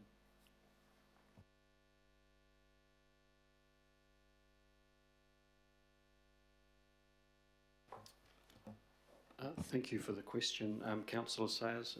It's an interesting question because there's a wee bit of commentary in the water care part of the dashboard that explains some of the degree to which impacts are turning up in actuals that weren't budgeted for in that line item, and that's actually a 10 million shift out of that employee benefit line.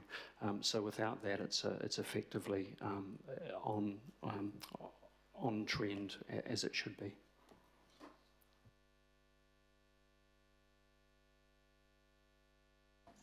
Okay, thanks very much. Councillor Lee, please. Thank you.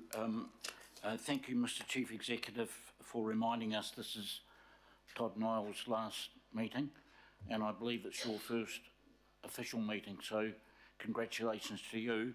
In regard to Todd Niall, I'd like to support your acknowledgement and that of Councillor Fletcher of Todd's work. I've worked with Todd for some 20 years, and I have to say he has been quite influential on me in one decision, quite an important decision where he did have influence, and he probably doesn't know it, was he interviewed me about the proposed demolition and replacement with Shed 10 with a brand new international cruise ship terminal building, which was agreed between Auckland City Council and the government, and was so popular that public submissions for designs were agreed on and widely supported by all sorts of designs. But when Todd interviewed me, I could see that he was actually quite dismayed that that old building was to be demolished, and it had an impact on me, and I realised that my own misgivings, that the plan wasn't right, didn't feel right, was wrong, and the plan needed to be changed. And we did change the plan. That got me into strife with the government of the day, but it felt right. And in the end, I think everyone agrees it was the right thing to do. We recycled it.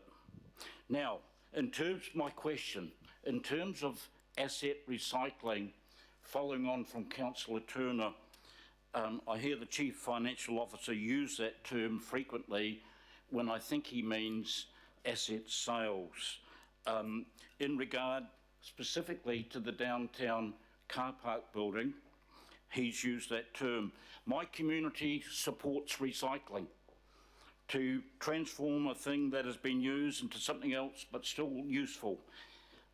But in terms of the downtown car park building, demolishing it against a large body of public opinion, demolishing it and carting it away as rubble is not by any means recycling.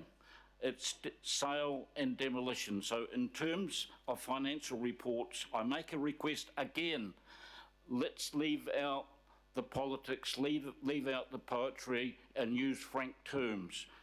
Thank you. I don't know what the question was, so you won't have to answer it. Councillor Leone. Oh, kia ora koutou, kia ora mea. Just coming back to that acknowledgement of Todd Nile, I do want to also acknowledge the mahi that you did when you wrote the piece on local boards and the support or non-support of the Māori wards. I think it was really important piece of mahi that you did in terms of the views of our city. So I just want to acknowledge you there. Just coming back to the questions now, in terms of finances, I just want to ask around the airport shares. I know that I've probably asked a number of times whether that has come off our debt yet, or when we are going to have an idea of when that will be, and also whether we have whether we can get some information around mana whenua, whether they actually were able to buy any of those shares. Kia ora.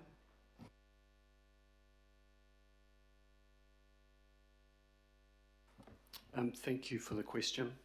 Yes, the proceeds of the airport shares came in. They came in during September. That was the reason for the net debt decreasing, as I talked through and as explained on page 4 of the material in Nexus. It also talks about how that's partially offset by the continuing capital funding requirements that have come through. For further detail, there is the full report that we took through to governing body last month that contains a lot of the information that you're asking for in a lot more detail. We did optimise the sales process to allow mana whenua of Tamaki Makaurau an opportunity to participate. We can't specifically identify whether they took that opportunity because of the way in which that sale progressed. There would be, it's very difficult to see the end purchaser, but there was very much an opportunity to participate given to the mana whenua. With respect to other aspects on it, there is a further report coming back to Audit Committee on the 5th of December as well to ensure that all the processes and compliance aspects were complied with, and also as a learning opportunity to see if there's anything that could have been done better as well. Kapai, thank you. And just over to Phil, following on from my kōrero earlier around Māori wards, and obviously I was very disappointed that we didn't manage to get Māori wards across the line by 2 votes, but we're aware that there's a possibility that there could be 2 seats given to, well, appointed by the Mayor, possibly mana whenua or IMSB. I just wanted to get some, just some views, obviously, from Phil around if you have any whakaaro or thoughts around that going forward. Kia ora. And I'm aware that it's for 2 speaking positions, not voting. Yes, so thank you for the question. Yes, so our legislation precludes them being voting. Respectfully, I think it's best if we formalise the advice to you around that rather than have me speak on the fly to it, but there is a potential there. And I think it's important we bring through advice to you as to how it would work, how it could work, in order that we get your direction. Thank you. With that, Councillor Watson, please. Yeah, thanks, Mr. Mayor. Just following up on Councillor Leone, I just want to check that my understanding of the group net debt description is correct, and I say that in the context of course, the debt and interest payments were very prominent considerations in the annual plan, just a number of months ago. So, according to the figures I was given, around about the time of the vote on the airport shares, May, June of this year, the net debt was about 12.056 billion. the proceeds of the sale were 833 million. The net debt end of October is now 12.065 billion, with the 833 million being used in the interim to pay down that debt. So essentially the debt's at the same level it was 5 months ago, even after the 833 million has been used to pay it down, and that's because we've raised borrowings in the interim to do other works. Is that in broad terms the correct understanding? Through you, Chair. So the key aspects here, as I described earlier with regard to that movement and how it's decreased to the end of October. But the key aspect that means that it is not the full 833 that's turning up is that we have a continuing dependency on debt as a funding source as we invest. We continue to invest quite heavily in infrastructure. The investor pack that we produce talks about our investment in transport infrastructure, Auckland Council assets, water infrastructure, and it approaches 2.5 to 3 billion a year. So until we're fully funding depreciation, one of our key funding sources is actually a requirement for a change in debt.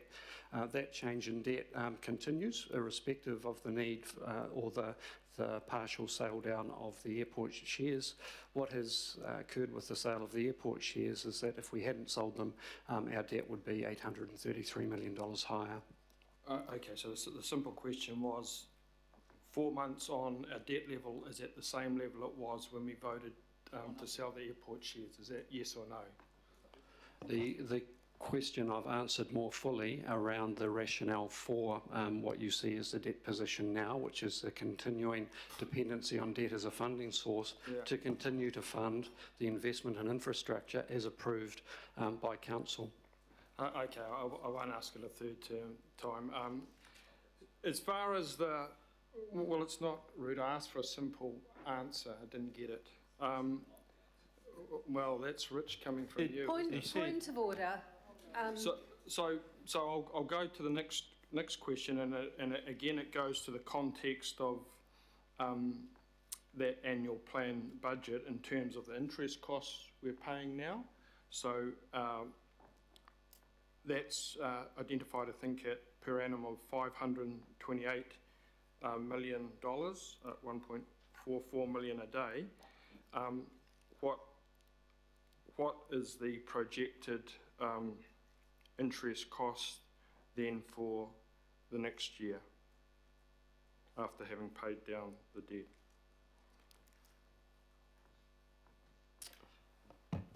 I think we're reaching outside of the scope of the October reports. What I would refer to is the interest cost, which I saw somewhere as being a weighted average now of about 4.67%. As we work through the long-term plan, we will obviously be refreshing all of our weighted average cost of those interest costs going forward. It's fair to say that we are well hedged in this space. About 80% of our debt is fixed rather than floating, so that makes a difference. There's also, within the report, you'll see the aspects we have pulled through in terms of finance costs and also finance revenue and the expectation for that. But I have not, within this October performance report, taken on a view of what the interest costs might be next year. That will be a decision for council. Thank you. Okay, I think he said that had we not sold those, our debt would be $846 million more than it is. And I also note that the value of those shares has dropped by 404, of the ones we got, has dropped by $404 million since we could have sold them. So all in all, no one came at that very cleverly. Councillor, Deputy Mayor Simpson, please. I don't have a question, Your Worship, I have a comment. So when you finish questions, I'll do a comment. Okay. Is there a difference? Half the questions were about a reporter who's leaving. Councillor Bartley. Thank you, Your Worship. Thank you for the report. I just wanted to ask about the 19 million in the fees and user charges that were favourable to budget. And wondering, because, you know, part of it's coming from the building consents, and building consents consistently, we have more revenue than expenditure in that area. Is it reasonable to expect that with more development that we're seeing, that this could be an ongoing favourable figure that we see in our reports?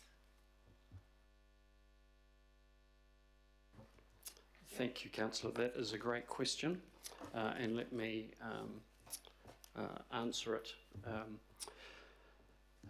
To the best of my knowledge, as we've looked at that trend line itself, we expect it to outperform budget, but not to the same extent that it has for this period of the year, due to some other regulations coming in and what we're seeing in terms of the consents. So yes, we expect it to outperform for the year, but we will see the degree of outperformance reduce throughout the year. That's our current estimate. We are going to dig into that more deeply for the next formal forecasting round, which we'll do at the next quarter and bring back to governing body. So it's a good call out, and we're watching it with interest as well. Okay, thank you. And then I just also had, it's not really a question, but to our CEO, congratulations. And then also for Parole to express my congratulations on what they've achieved in changing people's behaviour and doing something that we're trying to do in other areas of council with transport, and they've come through and done it with getting people to use their food bins and change their behaviour and making people see that they can make a difference themselves with these pink bags and this little plastic bin. So I just wanted to say they've done a great job and to pass that on, and then also to acknowledge Todd Nile as well, and for what you do to take what we do around this table out to the public so they have a better understanding of the decisions that affect their daily lives. So thank you and all the best. Thank you for the comments. Excuse me, Your Worship. I just wanted to make one point. I'm contemplating developers, people at home doing building work and what have you. I hope it's really clear that when we're talking about fees and charges in that space, it's not a case of council profiteering by overcharging here.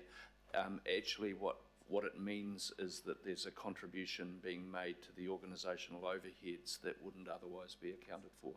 Okay, just important point here in terms of what it means for the people actually paying the bills. Yeah, thank you, Phil, because these are cost recovery charges, not anything else.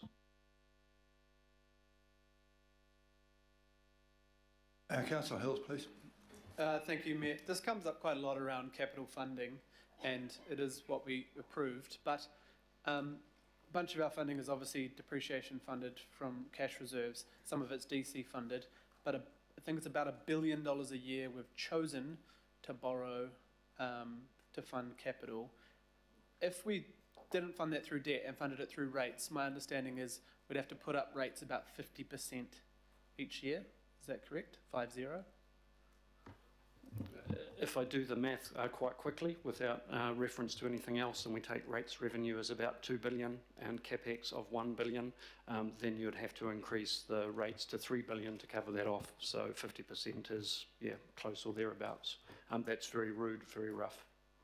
Yeah, so our choice we've made as a council to almost triple our capital over the last 6 or 7 years is to use debt because it smooths it over a longer period, isn't it? Rather than charging 50% increase in rates each year. There's a couple of aspects in that. One is the use of debt as an appropriate mechanism to spread the cost of that asset over the users of the life of that asset, the term intergenerational equity, so that you're not overcharging currently.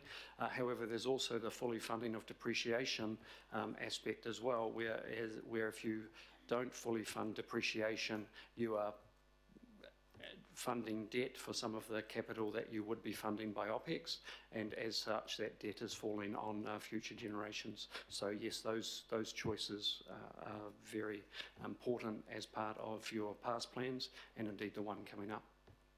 And by paying off 800 or so, we're technically saving 40-something million of interest costs projected, even though we're borrowing more for that capital we already had planned to do?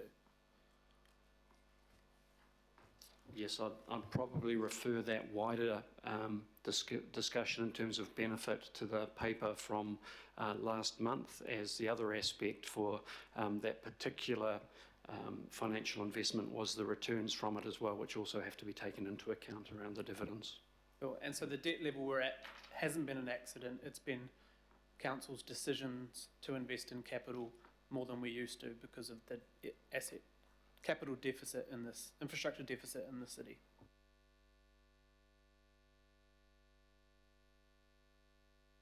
Okay, well, is there a mover and a seconder for to receive this? Two ladies to my left. Okay, I'll ask the staff to leave the table, and there is some debate. I know the Deputy Mayor wishes to speak on this. No, Your Worship, I just wanted to, I didn't have a question for either the Chief Financial Officer or our new Chief Executive other than to say congratulations. But I did want to acknowledge Todd. You know, nearly 50 years in the media is an outstanding service to Auckland. Love, loathe or tolerate them, the media play a really important part in talking to Aucklanders about what happens around this table and communicating the decisions that we make in different ways. Todd, your tenure has spanned not just the print, but radio as well. It's gone way back as far as Auckland being a number of boroughs. And I just want to say thank you for that long and fine service. I'm not going to tell any stories about you because they probably would embarrass both of us. But I do want to say, and I think it's important, that everybody around this table acknowledges the amazing role that you have played as a media personality in Auckland. You care about our city, and that's why you've probably stayed the distance. And because you care, you've done a fine job. Thank you.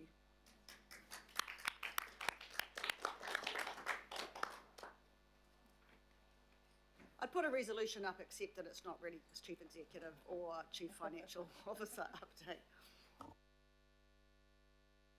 There's a chance you might get back to what we're discussing here with Councillor Henderson. Yeah, you're actually right, Mayor, although I do feel sorry for having to follow such a fantastic acknowledgement. I have something about the CEO to talk about here.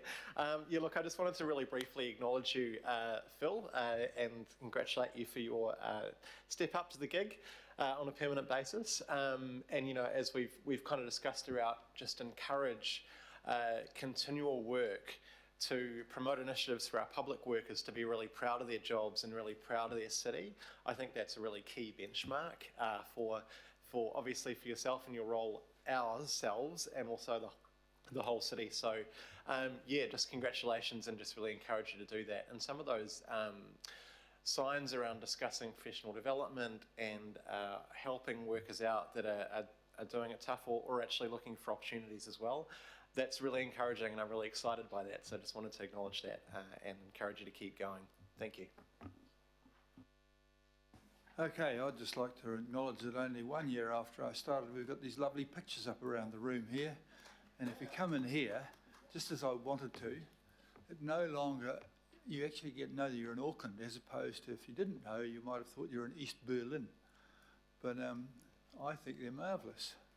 And persistence pays off. So thanks for that, Phil. The floggings will continue until morale improves, but and we get the next things up. But it is good to see that. Bad luck, Todd. You only get 1 day with it looking nice, but that's how it goes. All right. All those in favour of receiving the comprehensive reports from the Chief Executive and his Group Chief Financial Officer, please say aye. To the contrary, no. Thank you very much for going to the category, item 9, the category 2P property remediation scheme. This has been through the political advisory group and sets up a scheme to arrange grants for properties assessed as 2P, which can be dealt with through property level remediation. I'll welcome Matt, Mace, Tanya. I did see her a while ago. We all know about this. This is a pretty good thing here. I think just before you get going too far about it, when you notice that $350,000 is actually within the overall budget that you had, it's not an additional $350,000. Is that right? That's the intention, yeah. Okay, that's good stuff. Okay, please pay attention. This is very important stuff that we're doing here. Thanks, Your Worship. I feel I should apologise first. Mace and I did try to wear matching outfits like Peter and Gary, but we haven't quite pulled it off, so apologies for that. Was a sale at Farmers last week, I can see. I just wanted to briefly say, before asking Mace just to take you through a presentation on some of the highlights of the 2P scheme, just to emphasise what Phil said earlier, really, this is a significant milestone for the Recovery Office now, getting through, really this sees us having got through all of the policy work, the major policy work, and really being able to turn our minds to implementation. It really is all about implementation now. Yes. Kia ora, Your Worship and members. Good to be with you today. Really, the purpose of today is to take you through the arrangements for Category 2P and the Property Risk Mitigation Scheme, noting the new service costs, as you mentioned, Your Worship. We're seeking your approval for key elements of the 2P Property Mitigation Scheme, as set out in sections 14 to 28 of the report.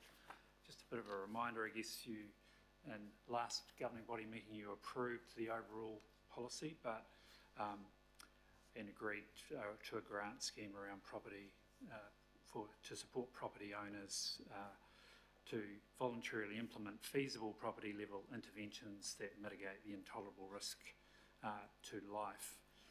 So I think it's important to just reflect these are voluntary mechanisms and the overall scheme.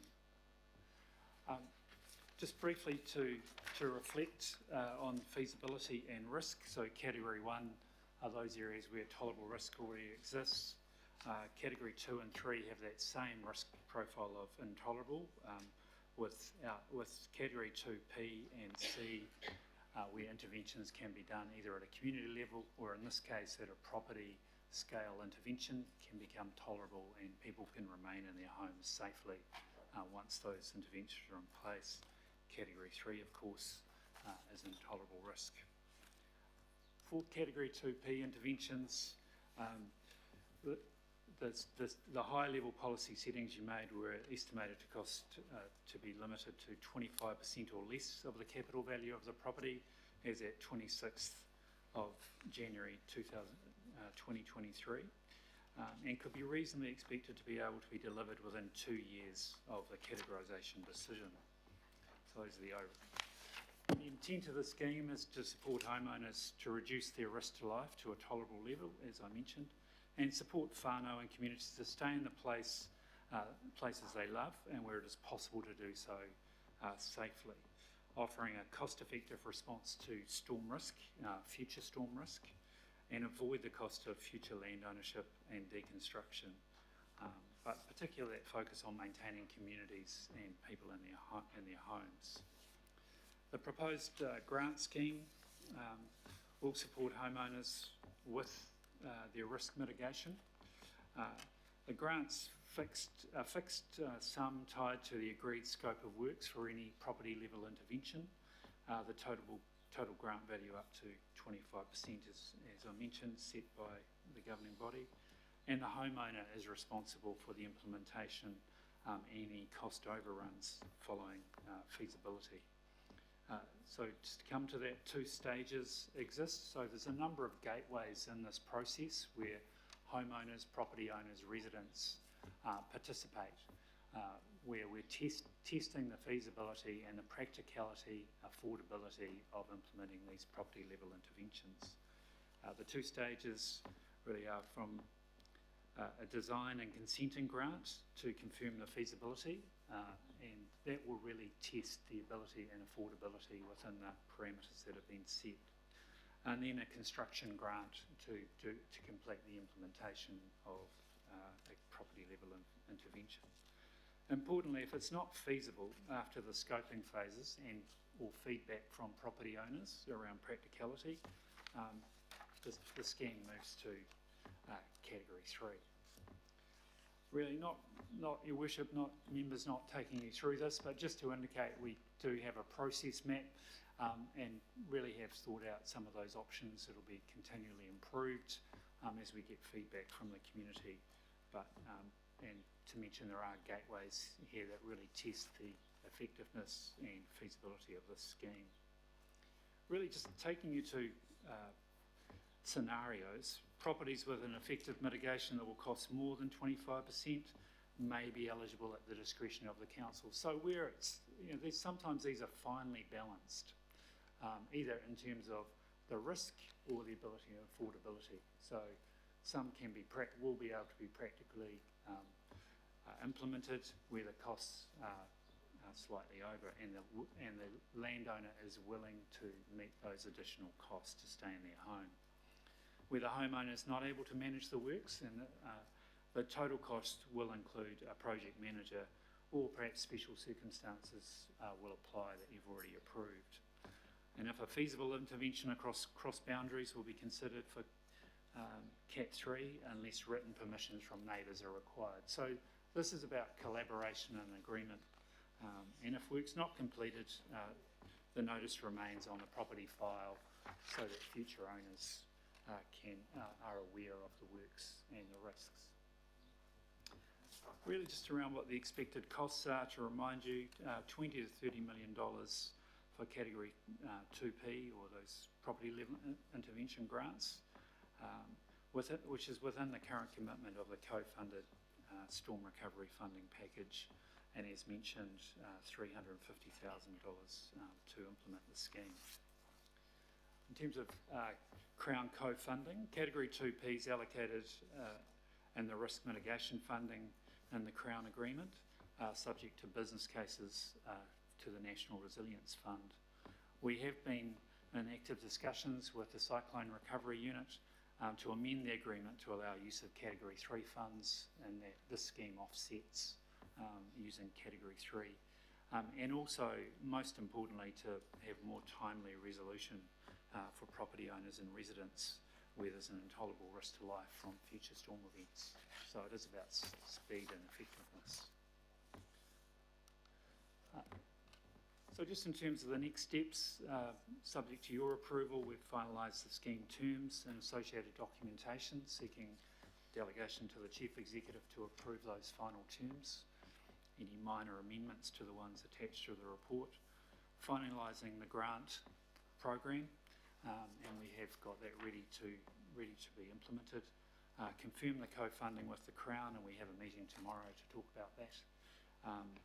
And confirm the resourcing and communicate and implement the process. So we are taking a rapid pathway here to give people certainty for their living conditions so they can live safely and continue in their communities. Thank you, Your Worship. Thanks. Well, I think this is our opportunity to grant approval, but you still have to get the co-funding approval from the Crown. The indications are that it's coming, is that right? Just to clarify, Your Worship, there is funding there already. We're just suggesting using a different bucket within that funding agreement so that we can do this more quickly. Righto. Councillor Darby's got a first question, and there's Dalton Henderson Ferry turner, so it's fully. Quick question. For the 2Ps we're looking at, CVs only. So there's no opportunity for independent valuation. Is that just for the sake of efficiency, considering we're in a totally different area than the Cat 3s, where we made available independent valuations as well? So is that to really sort of simplify the process, taking into account that the CV is not necessarily a market tool to establish value? Thank you, Councillor Darby. Yes, it's a pragmatic approach, and to avoid future costs of getting individual valuations for the 100 to 110 properties that we believe may be in the position for a property level intervention. Yeah, so look, I can understand the pragmatic approach here, considering the values and the numbers we're dealing with, and I'm just sort of thinking I can't see another way to do it really, and be nimble and do it fast. You've explored the other ways, and I guess this is the fastest and most efficient way of doing it that you've explored.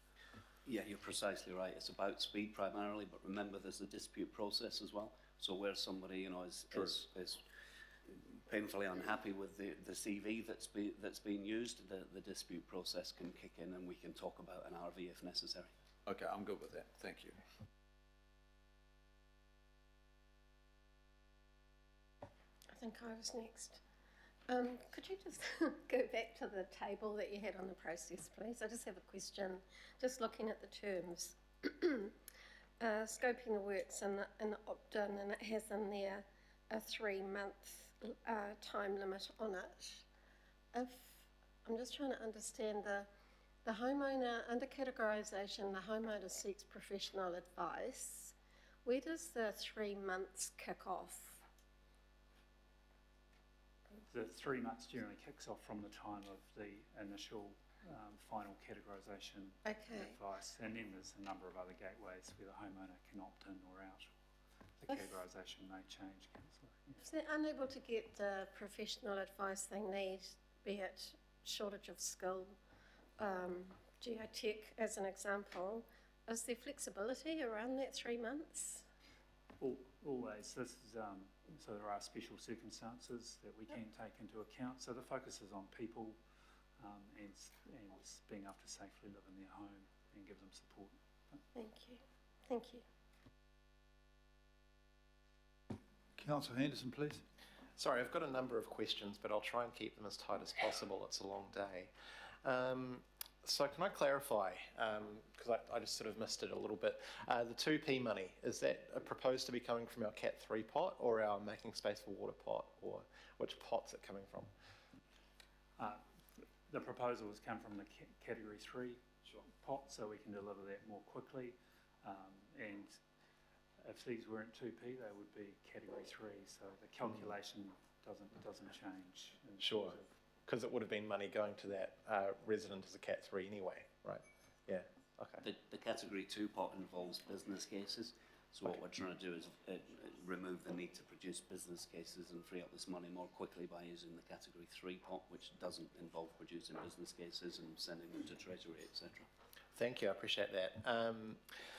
So, yeah, with the 2P kind of process, and this flowchart is extremely helpful, thank you. People getting their own geotech, their own consents, all those kind of self-directed kind of things. We've had some real problems trying to find experts to do a bunch of work in these areas. What happens if people can't find people to do the work? We will take a pragmatic approach, but we have been doing some broader work in terms of what the market is for professional advice, and there does appear to be sufficient market capability to do this level of work. It's not an enormous amount of work in the scheme of what's being delivered across the storm recovery or the normal program of infrastructure projects across Auckland. Thank you. Can I get some clarity, and I have asked previously whether we can get a list of suburbs or areas that are facing categorisation, because I'm getting people commenting me, justifiably really angry and upset that they're waiting. So is there further information I can give to communities to say, hey, look, you're next, or you're early next year, or, any information would be great. Could we get a list, or does that exist? Yes, certainly, Councillor Henderson.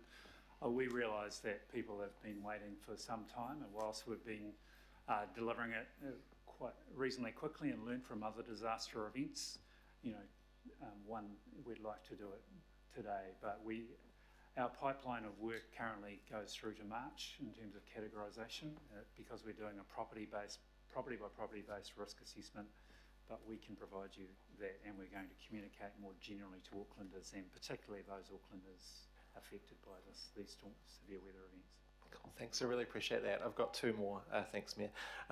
What additional safeguards should be put in place for the 2P scheme to ensure that the unacceptable risk to life that exists for the dwelling is sufficiently well addressed by the proposed mitigation solution when the CAT 2P designation is decided?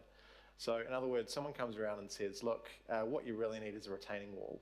And does it behove the homeowner to say, look, actually, that's not going to help, or that's still not going to minimise the risk? You know, what are we going to do about that? So I think the key element, Councillor Henderson, in terms of the gateways, the homeowner has an ability to provide general response in terms of what the issues and risks might be, professional response from a technical point of view, but then the feasibility phase allows that from what's practicable, what's feasible, what's affordable, what's consentable. So there are those gateways in there to really test the efficacy or effectiveness of the mitigation proposed and the practicality of it. Thank you. Last one. So if new information becomes available in the review before 2P, can there be a process to change to a Cat 3? So is there a jump-off point in that left-hand slide there where people can say, look, thanks, but no thanks. We just want to move on with our lives? The usual jump-off for Cat 3 if it's not feasible and affordable, and there are a number of, the scenarios are there. Certainly, we've got a homeowner's handbook going out very shortly on the Cat 2P, which will, outline those elements. There are obviously, for Category 2P, homeowners or property owners have other options as well if they don't want to live in those locations but implement the program. Okay. It is difficult, we acknowledge that, for people who have gone through these significant weather events and are suffering anxiety still. Oh, 100%. I totally appreciate that. Yeah, thank you, and reserve my right to speak. Thanks, Mayor. Thank you. They were actual questions too. Councillor Ferry. Thank you. Councillor Henderson's asked some of the issues I had, but I just want to clarify a couple of things, and this slide has been really useful, thank you. So what is the thinking behind doing the categorisation before the scoping is complete? So is there any ability, because I think this is a little bit of a bugbear for some people, they're quite concerned, they're put in 2P, and then they end up at the end of scoping back in 3. When does the clock start ticking on the 2 years? When does the clock start ticking on 3 months? Those kind of aspects. So is it at all possible that we could look at a tentative 2P at categorisation and then confirm the categorisation when we get down to the bottom there, where we've got, after the discussion with the homeowner? Or does that just not work in practice? Your Worship, thanks, Councillor Ferry. Certainly the early 2P decisions we've made, we're getting some of that feedback of being able to, explore the feasibility. But initial 2P could be used, but there is quite a clear process in place to be able to dispute and those different gateways to really test the efficacy or is it practicable, affordable, is it feasible, and get feedback from homeowners. So I do feel we've got a good process in place for that. Currently we have potential disputes, no formal ones yet, but inquiries for 5 people who have received the Category 1, or homeowners. We've got 3 for Category 3 homeowners and 4 for Category 2P. So it's across the categorisation scheme that we have people seeking reviews. So keeping that consistent, it has a level of equity in it. So it might be it might be a comms issue then about saying, look, your initial Category 2P, we confirm your 2P at the end of the scoping process, but I guess then we have an issue about those clocks that start ticking and which of those is the more appropriate time. I think the point about when new information is discovered as well and the impact that might have on timing and also cost, how that might be dealt with if we get into that grant phase, but actually we're effectively having to go back to the scoping phase because there's new information or... Sorry, I didn't answer your question around when the clock starts ticking for deliverability. That's when that final feasibility has been confirmed and the grant for the implementation of the works is issued. Okay, so it is probably useful to think about initial 2P and then confirmed 2P. I'm not telling you what language to use, I'm just clarifying it for my head.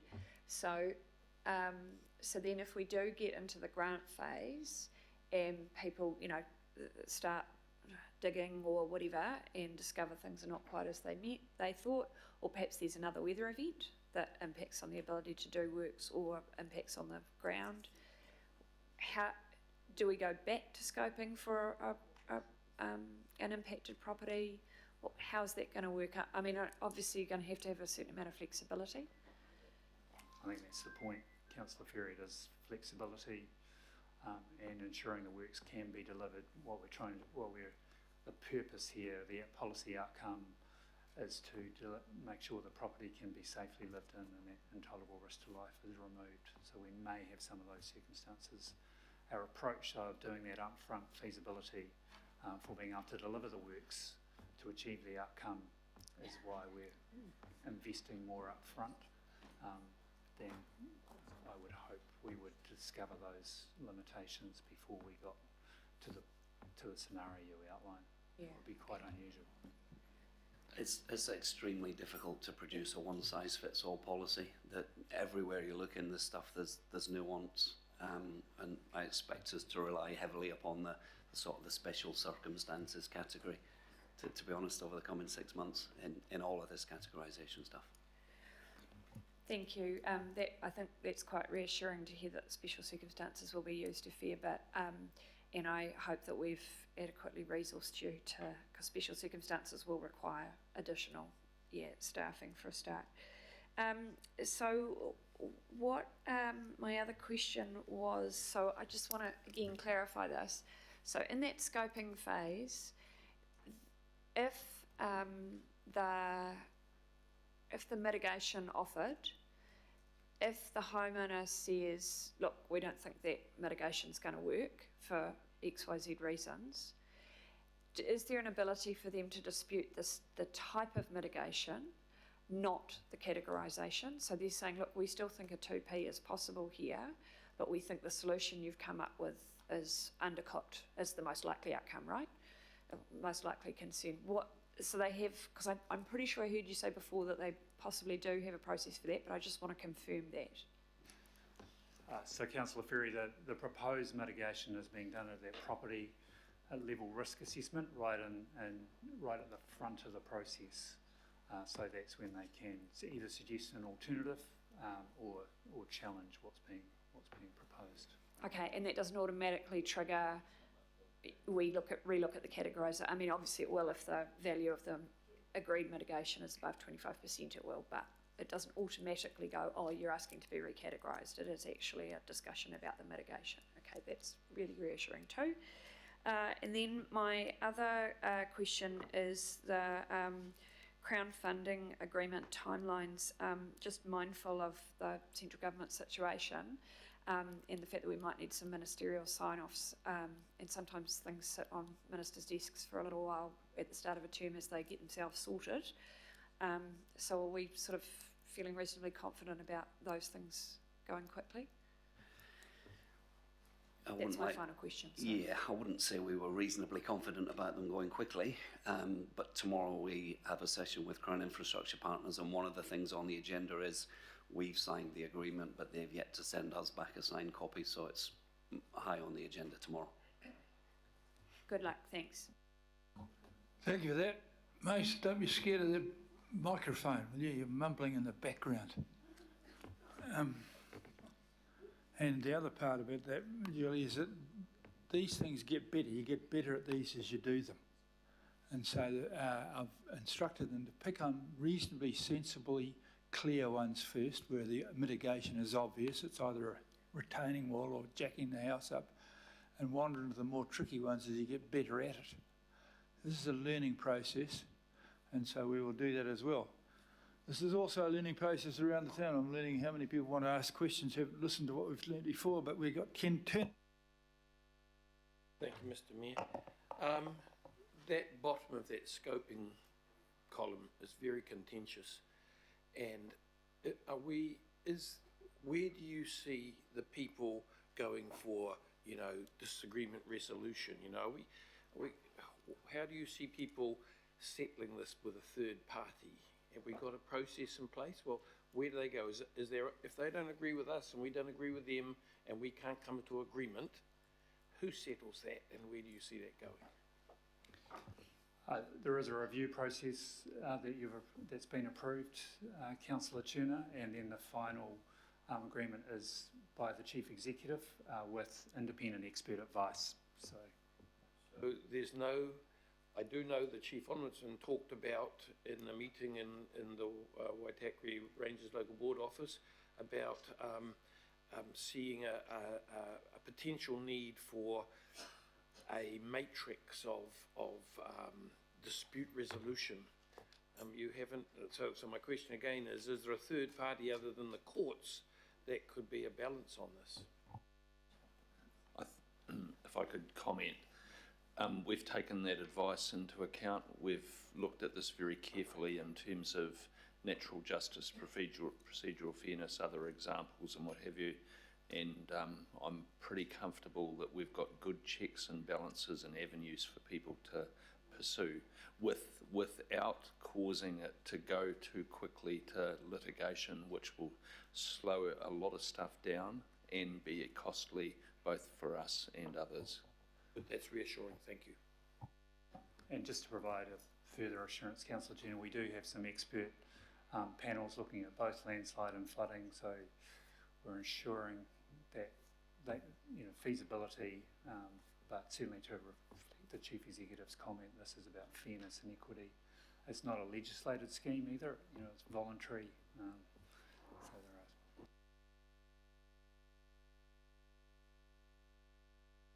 are. Councillor Sayers. Yes, thank you, Worship.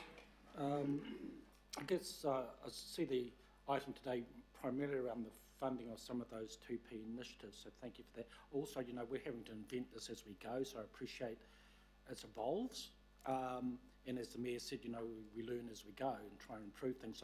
So I think it's been very helpful, the number of the questions that have been asked by my colleagues around the table, and thank you for answering them.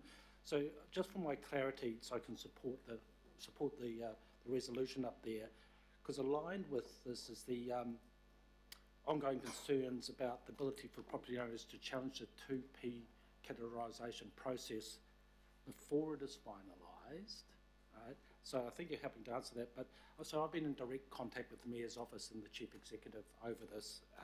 So I just would like to ask, or just confirm the current ability for those property owners to challenge the 2P categorisation process, because prior to being finalised, because the council's in such a powerful position to be able to do that. And then, I'll ask that first, Mason, see how we go there. Thank you, Councillor Sayers. So certainly in the categorisation process, that first box is a subject to scoping and dispute resolution. So there's that opportunity for people to challenge that process. And I think, as I said, often we're finding with the settings, they're quite they're finely set in terms of affordability and practicality or feasibility of delivering within the settings of 25% of CV. So, okay. Well, but it does rely on getting that information from landowners and entering into the process. But we're taking a very permissive approach at the beginning and taking a learning approach, as the Mayor has outlined. Yeah. Okay. All right. Thank you. Okay, Councillor Foley. Kia ora, thank you, Your Worship, and thank you, team, for your work on this. As others have said, we are learning as we go and we're making up the process as we go as well. My concern, though, is around even just accessing the process itself.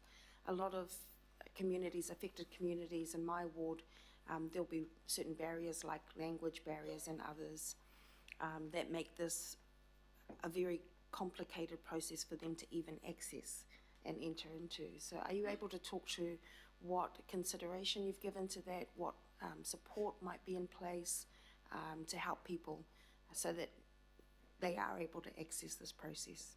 Kia ora. Kia ora, Councillor Foley. Yeah, certainly understand the question and the diversity across Tamaki Makaurau and the people impacted by the severe weather events. With co-funding from central government agencies, we now have 38 navigators, including those from community-based NGO organisations or non-government organisations who are embedded in those communities, know those communities, have language and understand the culture of different communities. So I feel really confident that the support is there for communities and homeowners, residents as well. And I think in your community recently, I think you were at one of those recent drop-in sessions, so I'm really encouraged by that in terms of people's accessibility. But we acknowledge that the capability of people through the impacts of the storms or other barriers that may exist, such as language, is an important issue for us to attend to. Thank you. Kia ora. Thank you. Yes, and the navigators that I met anyway were awesome. So thanks for that. Kia ora. Thank you, Mayor. Thank you, Councillor Foley. Councillor Hills. Kia ora. Thank you, Mayor. First of all, some just high-level questions on the process, because are getting a lot more feedback of distressed people, and I know I ask this every time, but could you let us know, A, the sorts of numbers you're working with, and B, the sort of wait times? I know there's been things like 6 weeks, 10 weeks post visits, but understandingly, when you're working with thousands, could you give us an idea of how long the process is taking? Because people are growingly upset, of course. Thank you, Councillor Hills. In terms of the process, we are making good progress, as Chief Executive outlined in the memo circulated to councillors under separate cover in terms of how we're moving through that. So we initially have gone out to just on 3,500 homeowners. 2,200 have opted into that categorisation process. We've completed 1,390 desktop assessments, just over 900 site visits for risk, property level risk-based analysis. Our pipe, we've now completed just over 220 categorisation decisions out to homeowners, and I just outlined some of the disputes we're seeing coming through. But our timeline in a careful way to get those decisions right does take us through to March, the 1st of March. But we realise that people are waiting and decisions are critical, so we're moving as fast as we can. But in addition to Councillor Henderson's question, we will be able to give an indication of that spatial approach, and certainly we are focusing on people who are displaced from their homes as being the most important. Thank you. Just on, I know we have heard a lot of advocacy from certain stickered groups, often because they're collected in very close proximity to each other. The North Shore Stickered Group has residents from quite a sparse area of little pockets. Have you had much contact directly with the North Shore Stickered Group, and are they getting escalated to the same as, obviously timing-wise, but... I think it's a key message, Councillor Hills, is that we are taking an equitable approach across the region. I've personally been in Sunnynook, Totara Vale, and also in Milford, and had meetings in the Wairau Valley with stickered groups, and now I know that our community navigators are having direct contact and direct with stickered groups and individual residents across your ward and other wards as well. Thank you. On the 2P, I know we've already made the decisions based on, the funding we had to get from government and figure out how we're going to get from ratepayers at some point. But is there flexibility in there for things that don't fit a clear example? A lot of our process sounds like it's, a house, standalone house. There is examples of homes that are attached to other homes. One might be a red, one might be a yellow, one might be fine, one might be not.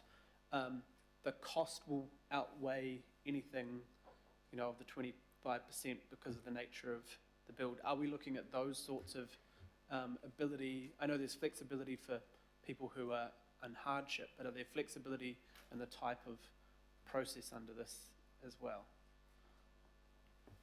Thanks, Councillor. I think it's dangerous to think of what we're describing here in terms of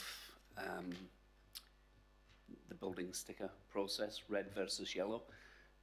Two buildings that are attached to each other are obviously a special case regardless of whether one's red sticker or yellow sticker, and this is all moving beyond red and yellow stickers now, and the categorisation process kind of doesn't really take account at all of red versus yellow. The situation you're describing, there's obviously a big interlink, both physically and practically, between those two buildings, right?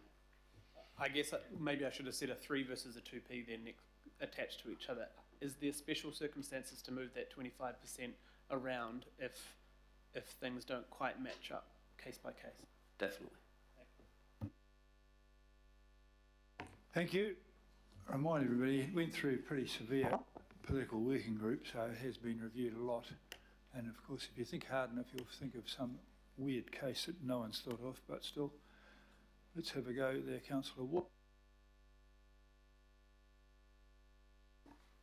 The question I've got just goes to efficiency and reducing costs. If we accept that geographically you're going to have a location where you've got a number of houses and they may be subject to the same geotech conditions, they may be subject to an overland flow path that runs through a number of the properties that they've got in common, and I could go on. There may be similar things that need to be done in respect of lifting the homes and the like. So my question is it conceivable that there's some facility that can be put in place so that information can be shared? Because otherwise there's going to be a lot of repetition, and consultants and people involved here are going to be making a lot of money. We're interested in ensuring that things are as cost effective as possible. Obviously, we're interested in dealing with people, consultants and the like, that have got the right experience. So when I look at this process, it strikes me that there are some mechanisms that could be put in place to make it more efficient. There'll be some instances where you'll be able to look at a place and make a rough order decision that, it's just not feasible. So how do we accommodate that in this process? Thanks, Councillor. Where it's appropriate to aggregate work and use the economies of scale to not be repeating lessons learned again and again and again, we're doing so. So an example would be house demolition. We expect to have around about 700 homes that are going to need to be demolished. That's of considerable scale in anybody's world. And that is something that we're using a small panel for, who will deal with all of the homes for us rather than going home by home by home. So where we can, we are aggregating and trying to use the economies of scale. And just further to that, given that the council's got considerations around sustainability, there's a lot of embedded carbon in these properties. I think, the mayor and other people around here have made comments on what happened in Christchurch, which was disastrous in terms of the loss of a lot of materials. Are we applying any of those concepts and concerns to what's happening here? Most definitely. There's some really good examples already in the Auckland context. Kāinga lead the way in Auckland in terms of house removal rather than house demolition, which we intend to use a lot of those learnings. Deconstruction, there's some great examples on how you can apply deconstruction at this scale to hundreds and hundreds of homes that we intend to leverage off as well. Again, some really good Kāinga initiatives. We've got no desire to reinvent the wheel. Wherever we can use good stuff that's been done previously, we will. Okay, and the last question that I've just raised before is the concern around precedent here, because these sorts of instances of events, they're going to happen again. And the particular concern that I've got is in cases where you've got what I'd call old style construction, piles and the like, you can lift something. In the areas that are going in place now in flood zones, where they're building the houses, you know, on concrete plates, they're just not going to be recoverable. There are also lessons learned around whether homeowners have insured or not. So my real concern is that we're putting in place a parallel piece of work that's anticipating the future events that we're going to have to make sure that we're safeguarded, because we literally can't afford replicating this. And I'd just like to have some assurance that that work's happening. Thanks.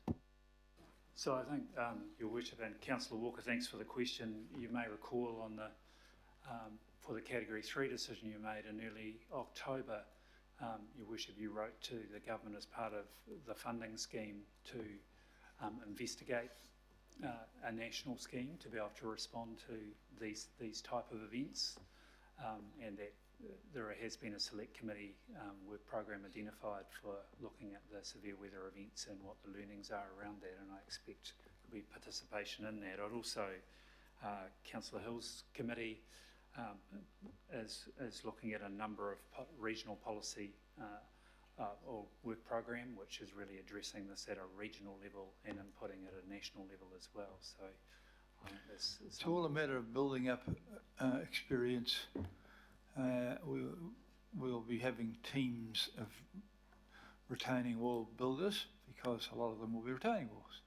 We'll have teams of house lifters, because there will be a lot of them will be house lifters. We'll have teams of demolishers, as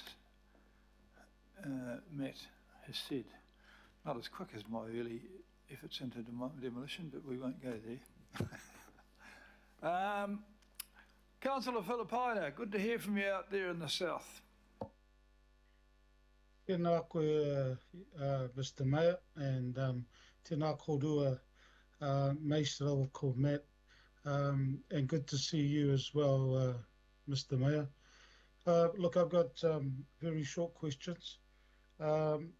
Mace, the list that you referred to with Councillor Henderson, is that list, and first, can you please send that to me as well?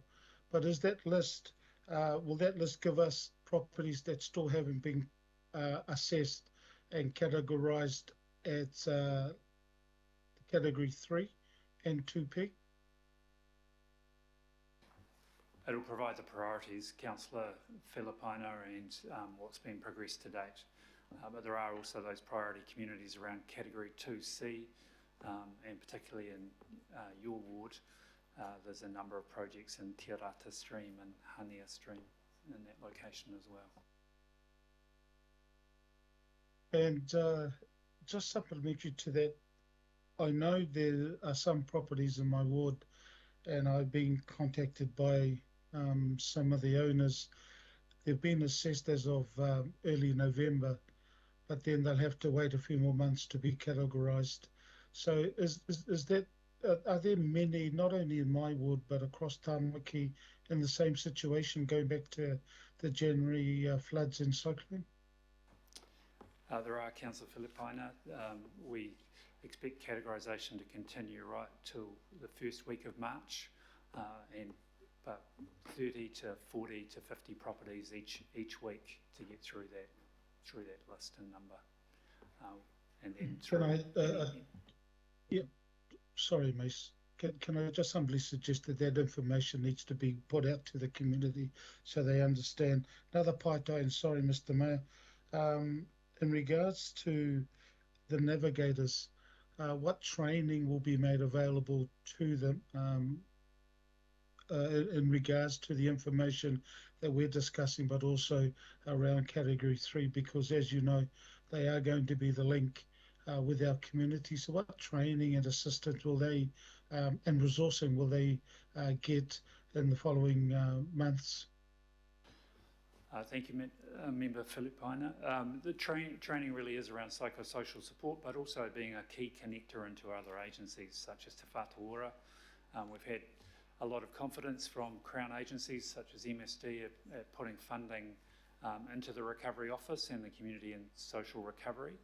Te Whatu Ora is currently also providing funding that will provide direct assistance to people who find themselves severely affected from a psychosocial point of view, but a broad range of training. So and a selection of those people with those skills has been undertaken. Councillor, just to add to what Mesa said, the navigators don't know everything about everything. That wouldn't be practical. But what the navigators know is where to find the answers to all of the questions and who to connect people to. But they themselves don't know the answers to everything. Totally agree, Matt. So I look forward to the job description. Just to help with that, Mr. Mayor, this is the last question, and it's really clarification from my perspective based on apartheid from Councillor Henderson, well, everybody really, and it's around, just getting in my head, I've been contacted by, as the other councillors, with a lot of the groups that are around Tamaki Makaurau. So can you just reconfirm that before there is any money spent from the homeowners, that the resolution of any disputes will be sorted before there is any money, whether it be the grants or whether it be any of the homeowners, before they spend that will be done under the categorization chart that we see in front of us. So, Mace, can you just confirm that before anything gets done, that before the homeowners especially end up spending money, that dispute will happen and then hopefully resolved? If not, they go into the category 3. Can I just confirm that happens, please? Councillor Filipino, within our control, yes, that's right. That's the intention, and things within our control.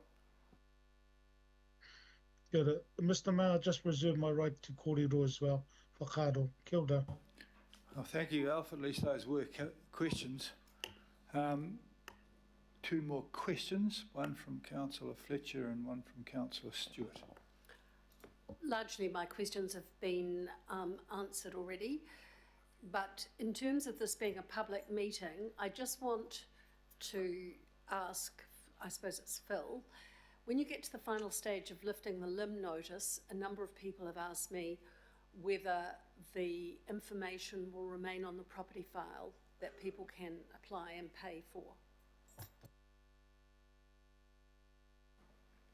I'm not sure I know the answer to that.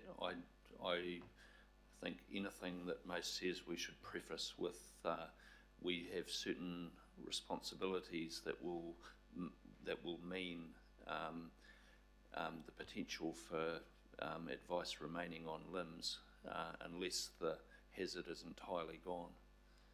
But a property file is more fulsome than a limb.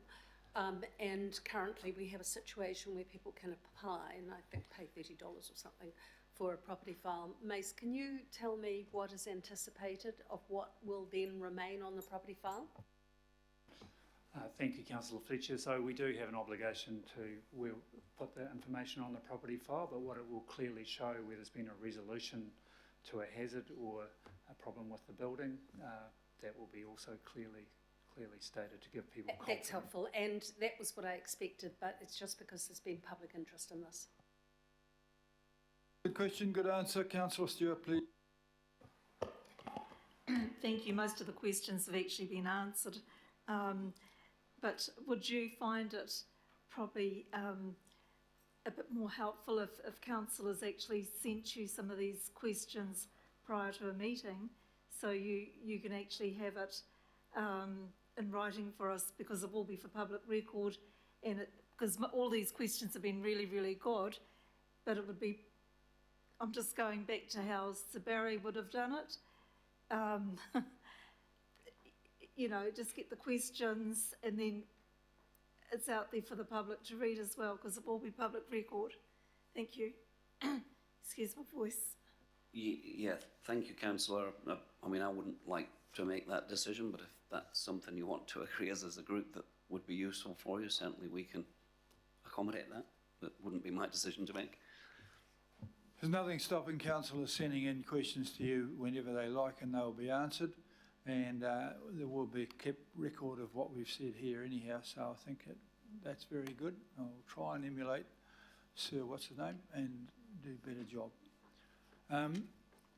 We've now got to the point where I will move this and the Deputy Mayor will second this as a comprehensive recommendation in full A to E.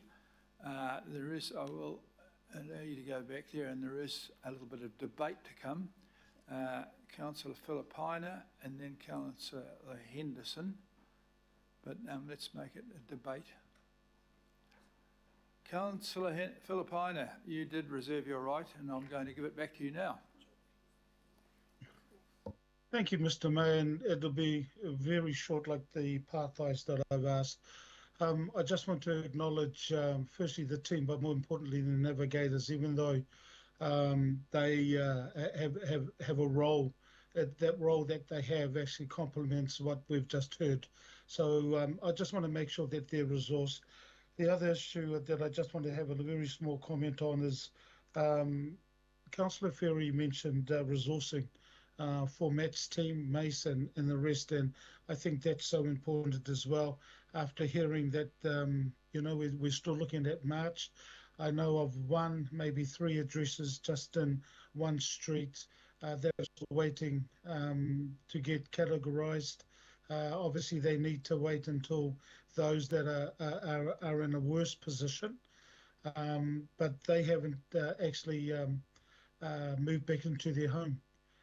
They wish to, but they can't as a result of what happened in January. So I just wanted to acknowledge the staff and also the navigators. Thank you, Mr. Mayor.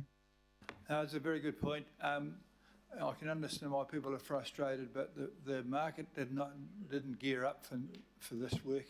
It didn't know it was coming. And so we found that we had the number of geotech engineers available for what's normal service, and suddenly there's not normal service. I contemplated tossing in the mayor's salary and going, I need some real money because I know how to do that. Councillor Henderson, please, and Councillor... Thank you. I'll be as brief as I can, but I've got some points to cover, so I'll just try and be brief. But you look, first and foremost, acknowledging, there's a lot of people online watching us today, actually, that have been affected by floods in the past, and they've contacted me, and I really thank them for contacting me, and just shout out for all those people, sharing concerns, sharing stories.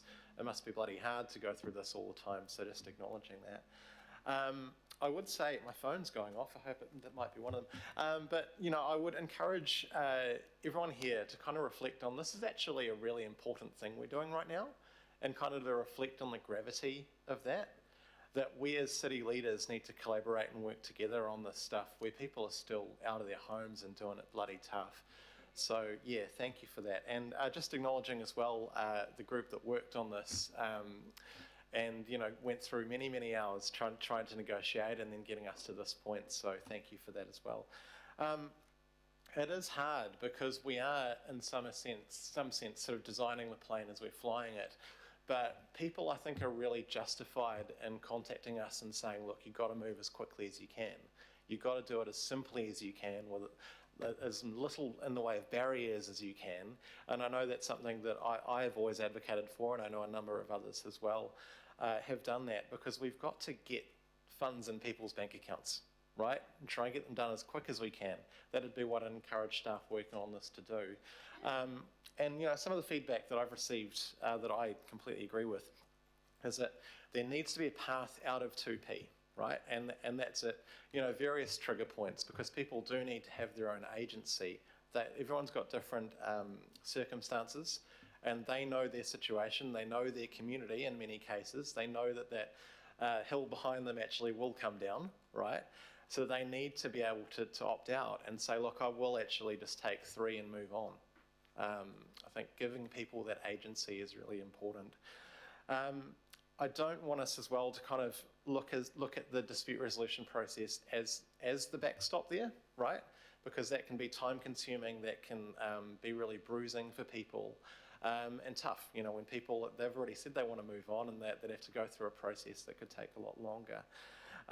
Because, people are different. And the other thing I'll just say is that, this is really good news. At the start of all of this, 2P was barely thought of, and it certainly wasn't funded, right?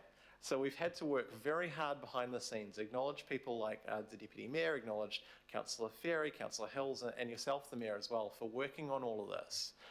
We had situations where people were being initially asked to shell up for things like resource consents, and without a process of fast-tracking that, we had to work on all of that behind the scenes. So I really want to just say that I really appreciate that, and our community really appreciates all of your hard work.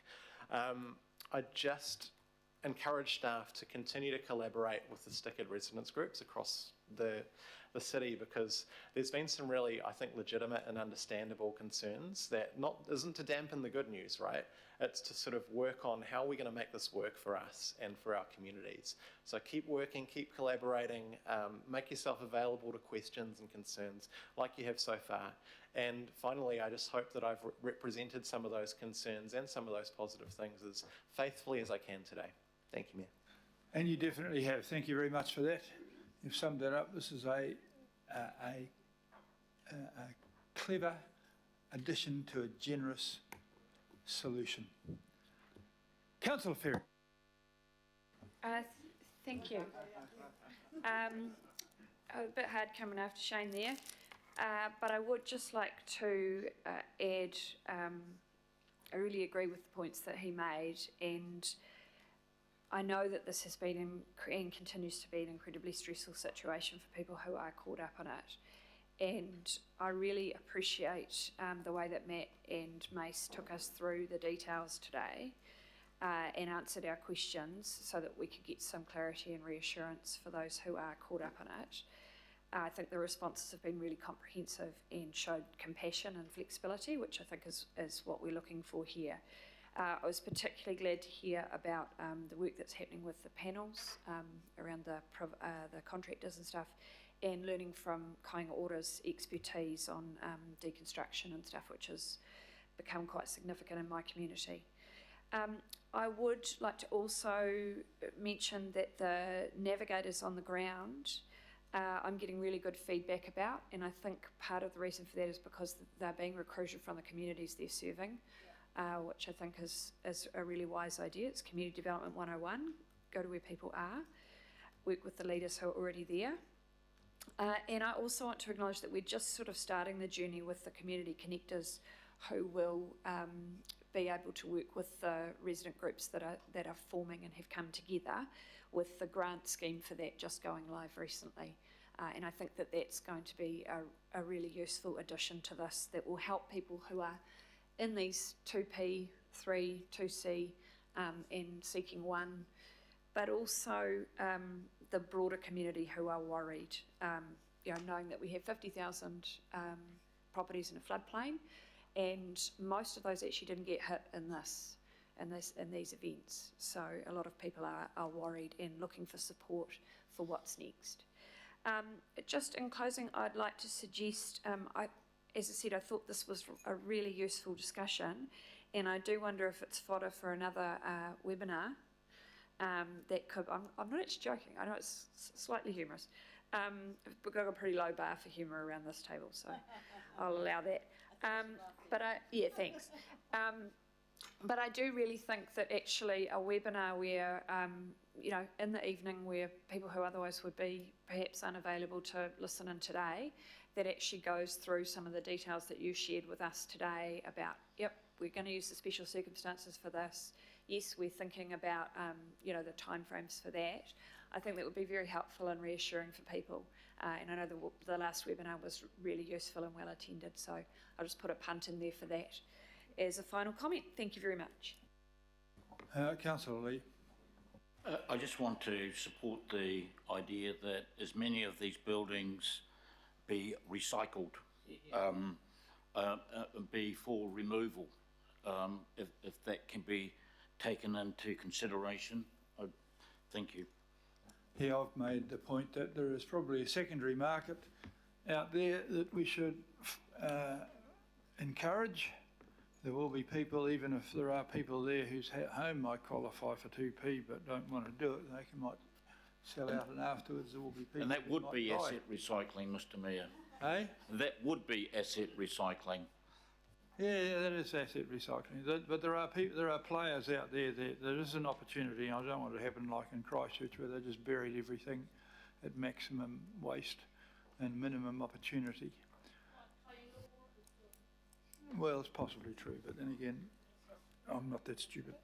I think we just about got to the stage. You know, just to take that further, there was a house in Hakanoa Street, Grey Lynn, that was flooded up to the door lintel, and so I thought, wow, this is an exceptional 1,000-year type of flood, but it was a house for removal. It's an old Kauri Edwardian house. It could be moved again and recited, so thank you. Oh, I'm right with you on that one. This is, well, I've already mentioned today, we need to learn from our experience and we need to teach others, but also there is experiences before. The Kaios and things that have been flooding for years have now learned how to do that. So we can look at other places to learn. We keep learning. I think Matt and his team have had severe bashing from me that they've got to keep learning and getting better.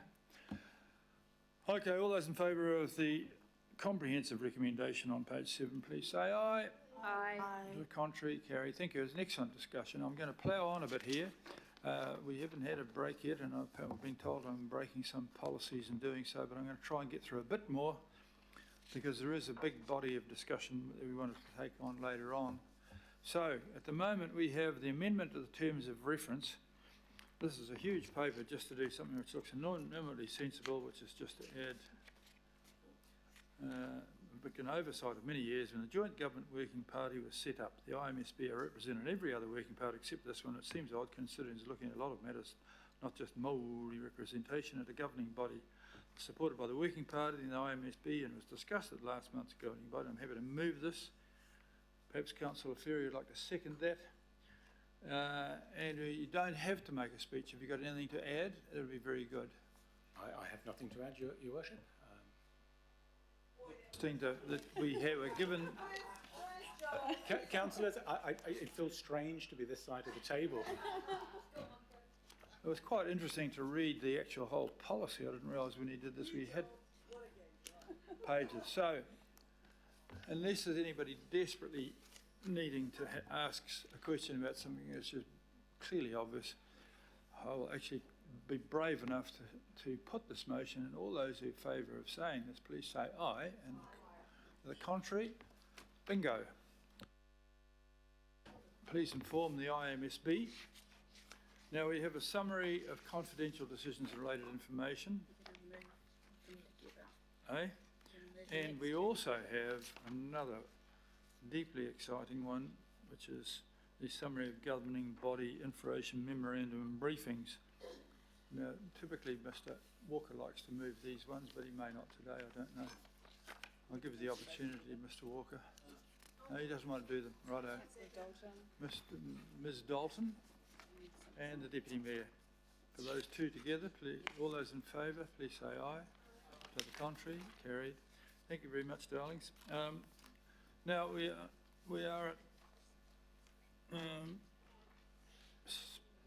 item 13. There is a confidential item on this to follow. We could have lunch now or go into things, or shall I go into Do you want to try this? This is an open process report. It's an open process report. I'll try and knock this off so that... Mr Mayor, I think that's going to be a little longer than you anticipated. Pardon? I think it'll be a little longer than you anticipated. I mean, I've got... Okay, on that basis, I'll call off for lunch. And we've got... it's now nearly 1:30. 2 o'clock?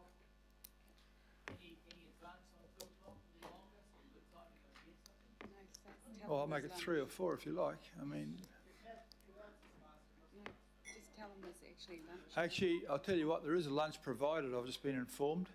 So it's along the hall, so if we built along there, we'll try and do it 1:45. Okay? Ah. Well, you just wanted... you just told me you wanted an advance on it. That's a retard what you wanted. That's a retard you wanted.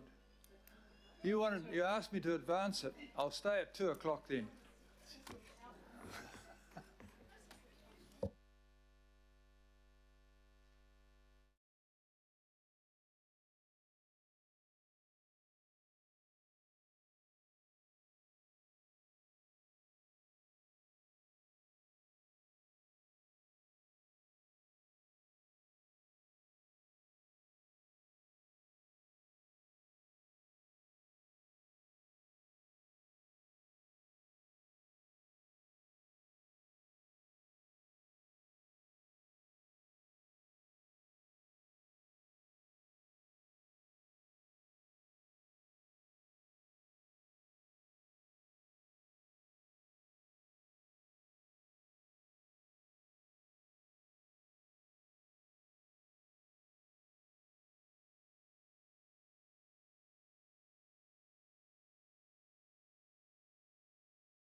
We're on item number 13, the downtown car park strategic transport outcomes and funding.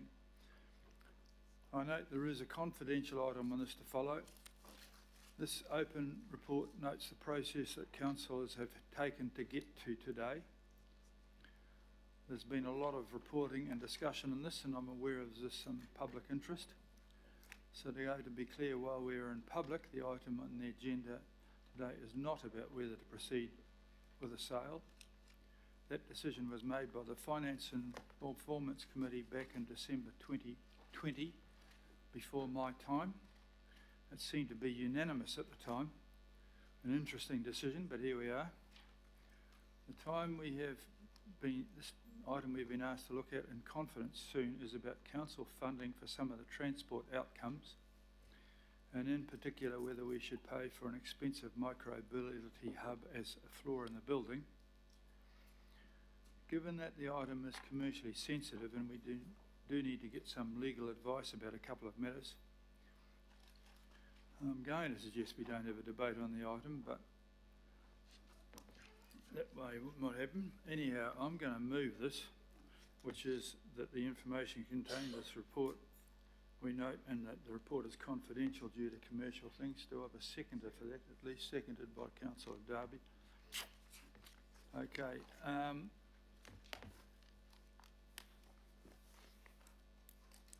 Rather than doing this twice, and given the litigation threats, I'd like to move straight to confidential, but we don't know that. Beforehand, given the issues associated with this, I'm going to ask Meredith to just give us a view on what we should and shouldn't do in open and confidential, given the fact that there are a couple of litigation threats floating around, and that if some of those come, you'll find that discovery will mean that everything you've done will be found out. Members, some of you have been involved with this a lot longer than me. I have to say I'm not happy to find myself in a situation which is the result of something that took place before I became here and doing something. And I have told the Chief Executive, and the rest of my time here, if we sell anything, it will be in return for money. I sell a lot of property. I don't sell property to get a better letterbox. I sell it to get money. Just can you fill out a little bit of background on this, please, there, Meredith? So our recommendation today, and our view is that it's open to you to move into confidential to consider the matters on the agenda today. Eke Panuku has been on Council's behalf in negotiations with a publicly listed company. The matters that you're considering relate to the commercial activities of Council. The discussions could potentially impact Precinct's commercial position, and legal advice is likely to be required during the course of the discussions. We therefore consider that you've got grounds to move into confidential, and we would recommend that you do so.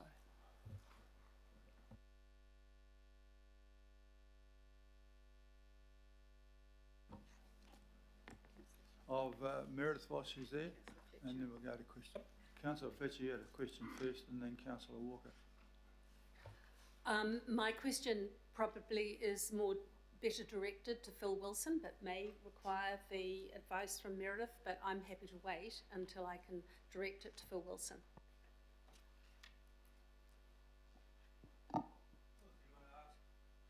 To ask a question of the Chief Executive, and we'll see where we go. Before we move into confidential, and I have sought legal advice on this, I believe that I have been wrongly advised by council officers in the preceding meetings that have led up to this.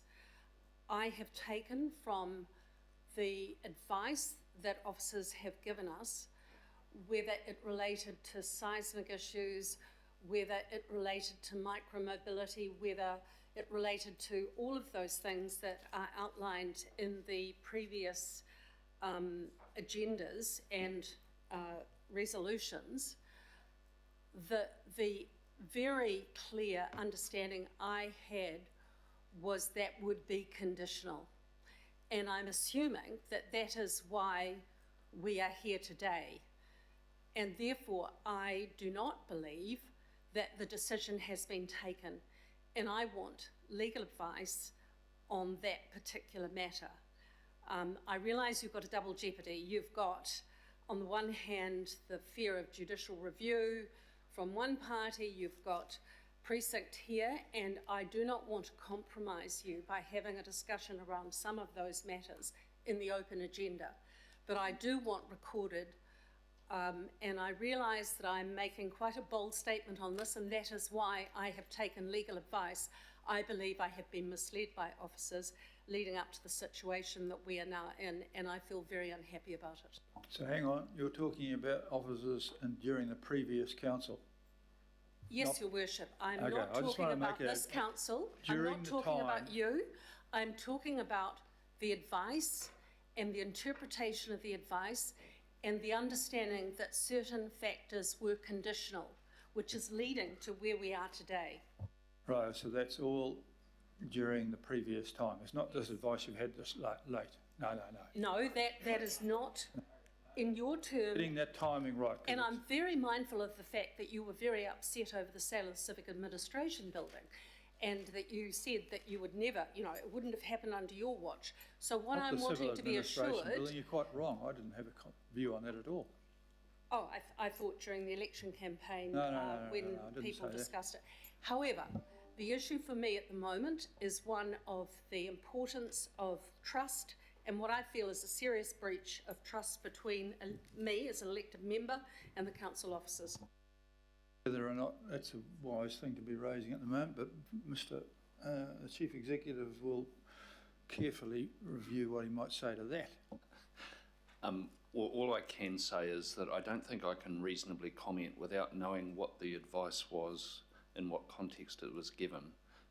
So I'm really happy to engage with Councillor Fletcher to understand that, but without having any details, I don't think I can comment, and it probably wouldn't be appropriate in this forum, but I'm really happy to engage. I would appreciate engaging with you on that, and for that reason, I believe this matter should be deferred today.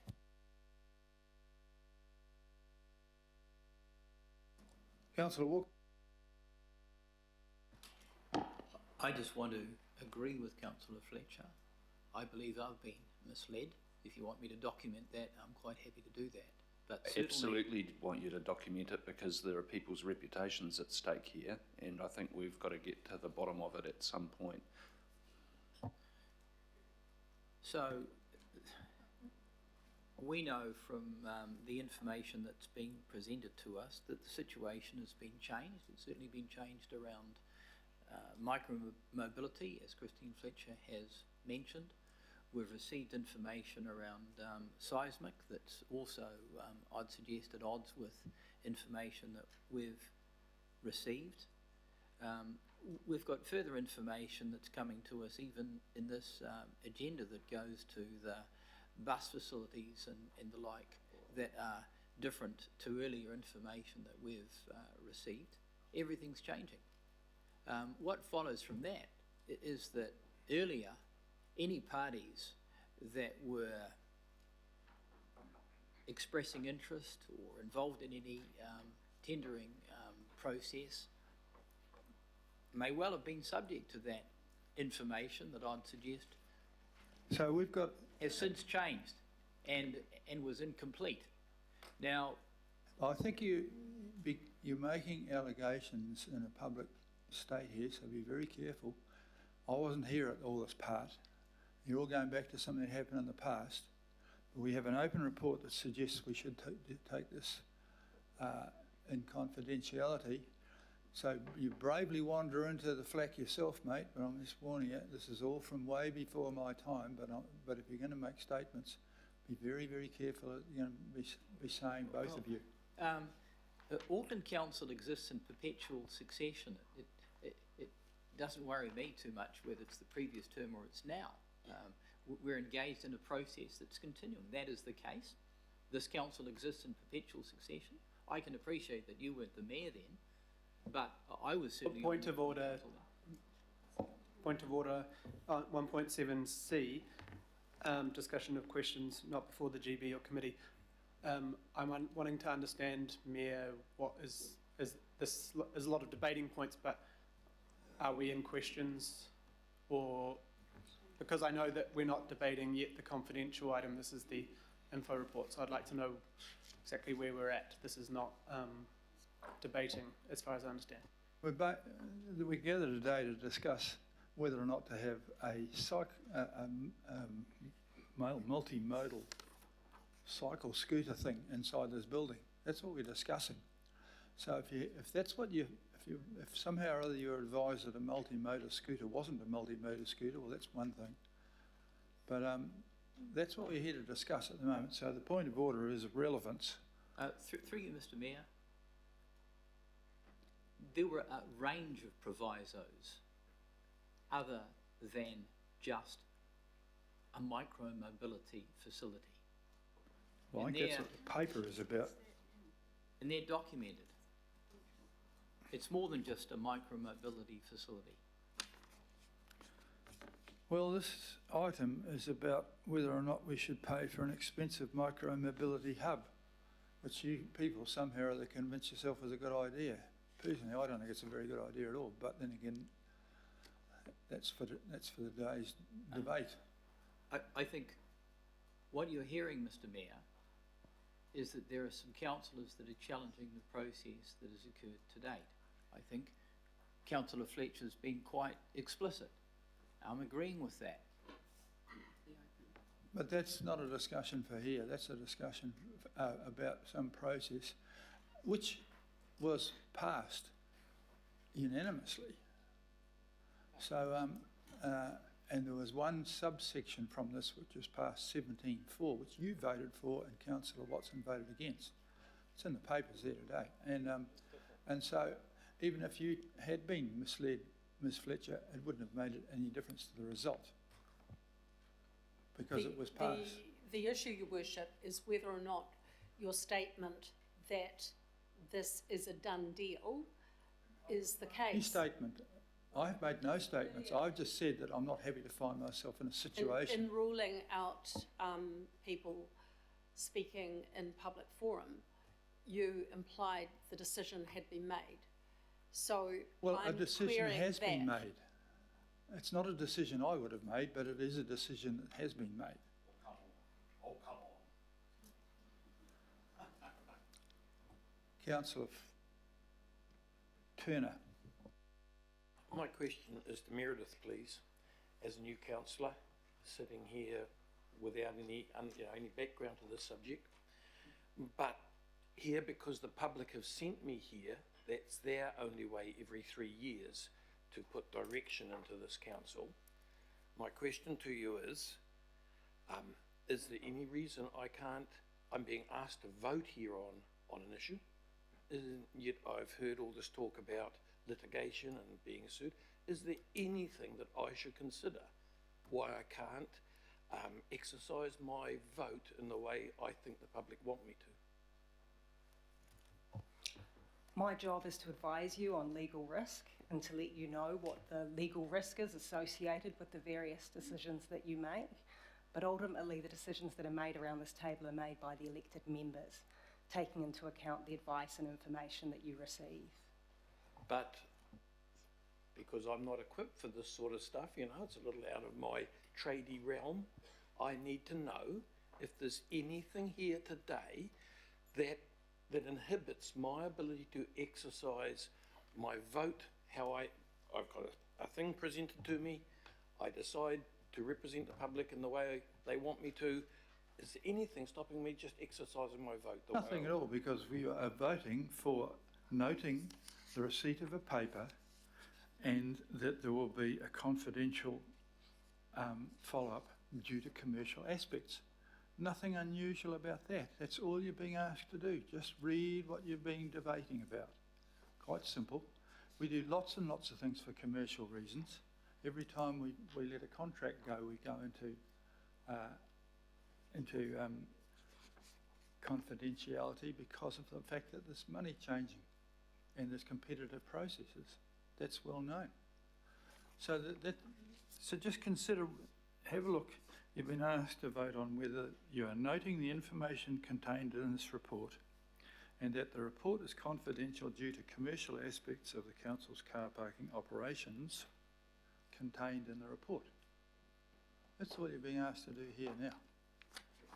A lot of lawyers for a very small problem. Thank you. No, well, Councillor Fletcher and Councillor Walker have raised questions which they should have raised years ago, that they felt that they were misled. It's taken a long time for that to come to the surface, I must say. But I'm not going to question because I have no idea what you were told or not told. So that answers that. Mr. Watson, please. Yep, thanks. And my questions will be focused on points 5 and 6 of the executive summary of this paper, item 13, and what is also on the public record by way of resolutions. So I guess my first question, just of Meredith, is really just a clarification of what the term, legal term, subject to a set of outcomes. So my layman's reading of that phrase, subject to, means essentially dependent or conditional upon those outcomes being met. Is that a reasonable assumption? Yes. Okay, thank you. So if I go to what's on the public record then, Mr. Mayor, and this is from the 3rd of June 2021, which the minutes are available to the public, have been since 2021, a number of strategic transport outcomes are identified. Provision of a bus facility, provision for a flexible, accessible, multimodal transport hub that does a whole number of things. There's also an outcome there that goes to the number of short stay car parks, including details of car parking required to meet the objectives of the development and any additional public short stay car parking they propose to provide. So in terms of that subject to, any subsequent decisions then are based on really the fulfilment of those strategic outcomes, aren't they, by way of this body? So the requirements of your resolution around sale are that any development agreement materially achieves the agreed development outcomes. We can give you detailed advice in confidential, if you would like, advice on whether the development agreement meets those outcomes. But our view is that those outcomes are met by the development agreement. There is a degree of complexity around the various interlocking resolutions and which outcomes needed to be included in the development agreement and which outside, but I'd be happy to advise further on that in confidential. So I guess it goes to the notion there's a series of resolutions here, and a number of which use that phrase, subject to the following requirements being met. I guess if you're going to use the word materially, that's somewhat subjective as to how materially anything is fulfilled. So who then is making that call on whether it's material or not? Ultimately, it's a requirement of the council's requirement that it materially achieve those outcomes. Yeah. And the council being us as the governing body in today's proceedings. Look, the requirement is that the development agreement meet those outcomes. So the question is whether or not it meets those outcomes. Yeah. Okay. So Mr. Mayor, and this is a broader question as to the way forward here. So over the last few weeks in particular, there's been a lot of information produced in respect of this matter. I would suggest that parts of it have not been clarified adequately in terms of what their implications are as far as our responsibility as decision makers go. I would say in terms of that information, a lot of it which is on Nexus hasn't even been able to be printed off for councillors.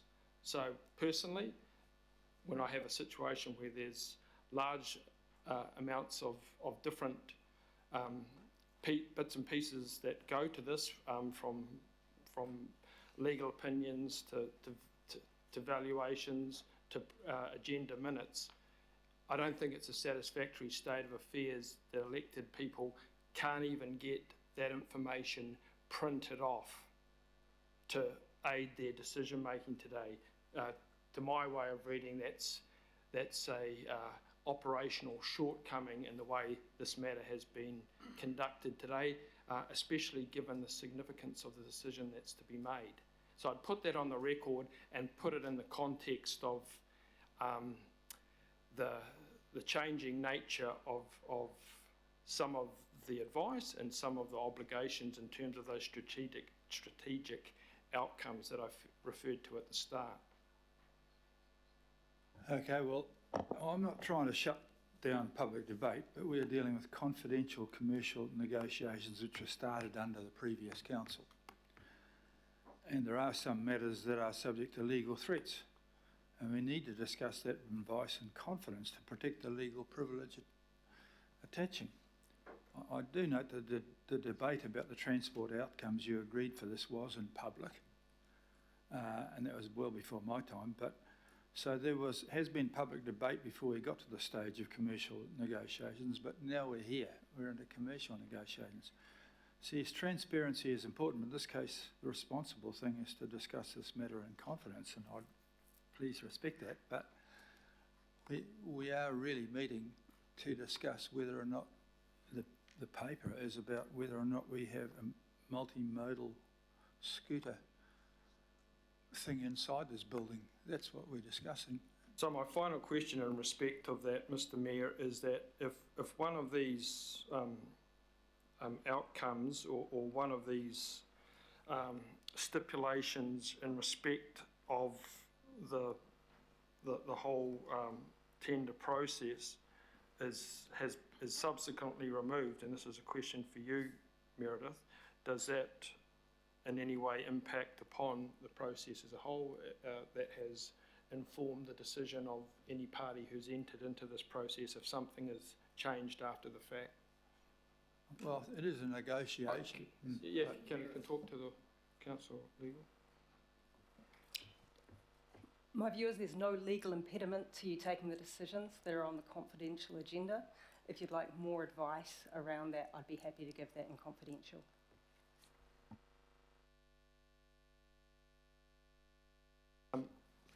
Thanks, Mr. Mayor, and I guess just the one that goes with that, and it goes to the notion of change, of changed circumstances.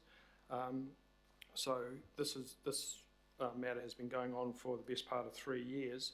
So my question is, to what extent is council then able to take account of changed circumstances in respect of the agreements such as that have been made, particularly over a period of 3 years where there's been a lot of changes in terms of climate change imperatives, financial position of the council, the changing nature of the central city, etc., etc. So in the case of an instance where something is dragged on for a considerable period of time, there have been significant changes, what is the ability of council then as one of the parties to react to those changes? Look, in general terms, and we talk about this in lots of different settings, changes of circumstances are obviously relevant to your decision making and can impact on the range of options that are available to you. If you'd like to discuss this in further detail, I can provide legal advice and confidential. Okay, thanks for that, Councillor Lee. Yes, Mr. Mayor, I support colleagues who are seeking a deferral of this item, and I do so on the grounds that I don't believe, and I don't see any reference anywhere, we've met the requirements for decision-making under Section 77 and Section 78 of the Local Government Act, which also requires us to take on board community views for a decision of this importance, and seek to identify all reasonable practicable options and assess the options in terms of their advantage and disadvantage. Now, it could be, and has been argued, asserted even, that this is already decided.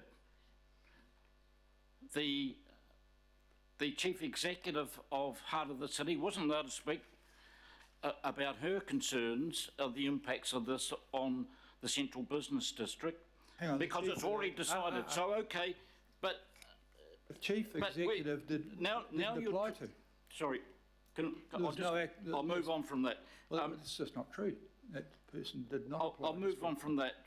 But you yourself, Mr. Mayor, are talking about negotiations, and I believe you're right. You're talking about negotiations, and we know that the deal has not been signed. Yeah, and so a question. Please we're kind of a wee bit in Alice in Wonderland world where it's all been done before and nothing really to decide much, but actually the decision we will have to take today is momentous on its potential impacts on the downtown and the waterfront. And I take on board the concerns we should have about reputation. If we renege on a deal, that's not good. But we don't have a deal as yet, as you note by talking about negotiations. You negotiate before the deal, not after. I understand. What's your question? The question is, where is the AT board resolutions? They are key parties in the original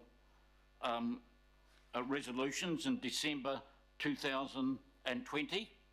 Their first decision-making resolution, which was followed up in June 2021 with the conditions, the development outcome conditions of that decision referred, and those subject to conditions were referred to in the December the 20th resolution, and those conditions are obviously changed, which is why we need to go into this confidential section very soon and make decisions. So where is that information? That is a question, but there are other comments I want to make, so I reserve my right to speak on this further. So let's have all the information. As I look, we can routinely ignore the requirements of the Local Government Act, but we know full well that this council is going to be challenged in court, and if you're worried about reputation, we should also be worried about losing in the court and damaging our reputation even further, and it ain't good now. So let's have all the information. Could I please have, for starters, the decisions by the Auckland Transport Board? I'm not aware of them because I wasn't on the board at that time in September. Okay, well, that's the point of view. It's irrelevant. So at the moment, we have got a statement. Do we receive the information in this report, and that the report is confidential due to the commercial aspects of the council? I'm moved. It's been seconded. I'm going to put. Beg your pardon? There is a question. If you want to ask that question, you've got to ask it. You said, where's the question? So I'll give you the question. I haven't got an answer, Mr. Mayor. Well, if you want to get something from the AT board, you ask the AT board. No. You're the boss. You're running the show, and you can't blame anyone else. You should provide that for us to make a appropriate decision under the terms of the Local Government Act. It's conditional, going back to December 2000. Listen here. Where's the information from the AT board? You're only voting on whether or not we receive the information in front of you and noting there's a confidential thing. You don't need to have what you're asking for to make that. If you don't know how to make that one, So is that no? well, you haven't got it. Remember, where this might end up, be careful when your answer. In the middle of a vote, Chair. I don't recall, because I had my hand up to speak. I've only Yeah. asked a question. Well, Councillor Sayers has actually got a question, and then you can have another crack in a minute, but Councillor Sayers. I wanted to make a comment about one of the comments that you made earlier. So are we in questions or in debate on this open item? It's been moved. Second. Kind of finished questions, but it sounds as though we have. And Councillor Lee's asked a question about where is the AT report. Well, it's probably somewhere, but I don't know. So it's just clarification around you saying that it was passed unanimously. It was carried on that day, and there were 4 councillors that voted against the approval. No, that's not quite right either. Actually, I've got that information here. There was 4 councillors who voted against the need for car parking, but the actual sale was carried unanimously. It's in the pack.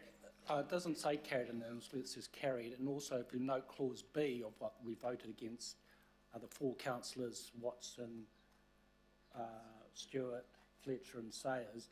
If you refer to clause B, I remember voting against that. So I just want to clarify that it's a bit hard to say it was unanimous, Mayor, when it was just carried. There weren't any, appreciating there weren't any notes against. I just wanted to, because you weren't there on the day. Simply reading the information which was provided for you in your board papers today under the confidential section, which records that the 2 decision making made back in 2020. And I'm just bringing your attention to clause B in that second vote. Well, if you look in your papers, you'll find them there yourself. Your Worship, most of us don't have access to printed agendas. We're working from Nexus, which is not always the most user-friendly. Those are printed off Nexus, but you will have had access to the agenda that you were present at the time, of course, and you subsequently approved the minutes. So, Can I point of order? Could I just, of clarification, we were in the middle of a vote and then a whole lot of conversation happened again. That's true. I think we'll carry on and put the vote. No, there's people. Point of order. I only asked a question. I put my hand up to speak. Hey. Speak. Thank you, Your Worship. I move that this matter be deferred to the next governing body of this council.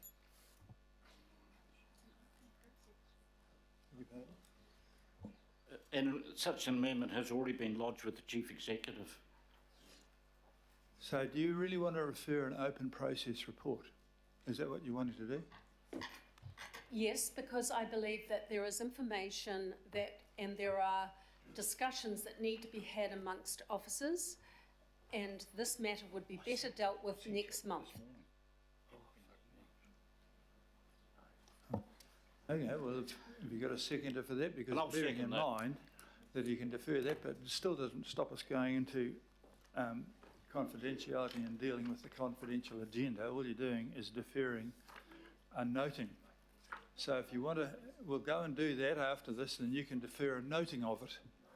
It's kind of pointless, but it's your speciality. The amendment doesn't say that. Can you read out the amendment? You've got a written copy of it from Councillor Lee. It's been moved by myself and seconded by Councillor Williamson. It's been forwarded to council staff this morning. It may have been caught up in the system somewhere, but I think Mr Wilson has a copy of it. I'm desperately looking for it now. Thank you, Mr Wilson. I'm very aware that Councillor Williamson is in a difficult situation, is unable to participate in the debate because he's at Waikato Hospital. So I was simply wanting that this could be put, I can't find and it. he had shown the grace to send it through to Mr Wilson beforehand. Is it in the outbox? Okay, right at the moment we have a mover and a second of a deferral motion, so we'll put the deferral motion. Do we want to defer noting this paper for a month. Point of order, Meredith should move back. Can you put it up on the screen? I understand it is Can we Point of move- order. We need to move Meredith back, please. Yeah. Councillor Fletcher has moved a procedural motion to defer the item. You need to vote on it.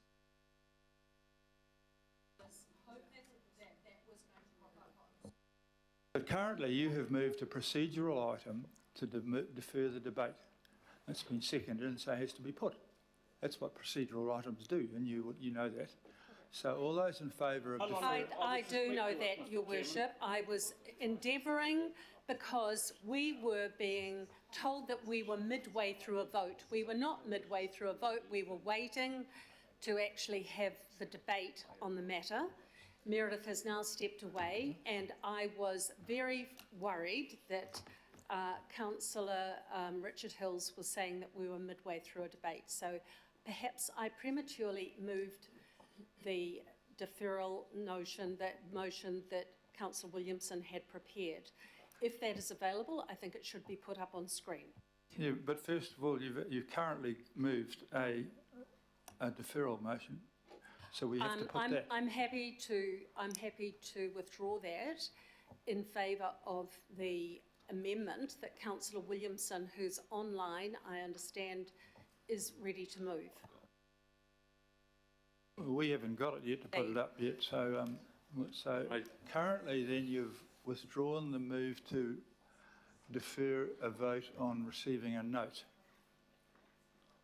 Beats me. I just want to clarify, I actually do not have an amendment or a notice of motion or any such thing from Councillor Williamson or Councillor Lee. I haven't got it. No, so... So I'll have read it, I'm it out. afraid. I can't, somebody's... Gremlins in the system, my apologies. But I'll read it out, that the governing body, in light of changed circumstances and a developing possible legal challenge, defer item C1, downtown car park, to enable staff to provide additional information and advice to councillors to report back to the governing body no earlier than the 29th of February 2024 governing body meeting, which is, I think, is the next the meeting Councillor Fletcher referred to. And I'm moving that. The nominal seconder is Councillor Williamson. He may be not able to, I'm sure. There are plenty of other potential seconders in the room.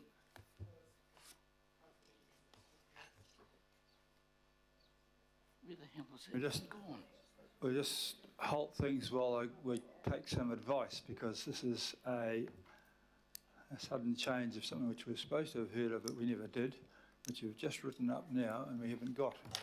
So I'm just hold things while we take some advice. Thank you. Can I nip in and speak to it while the officers are conferring, Mr. Mayor?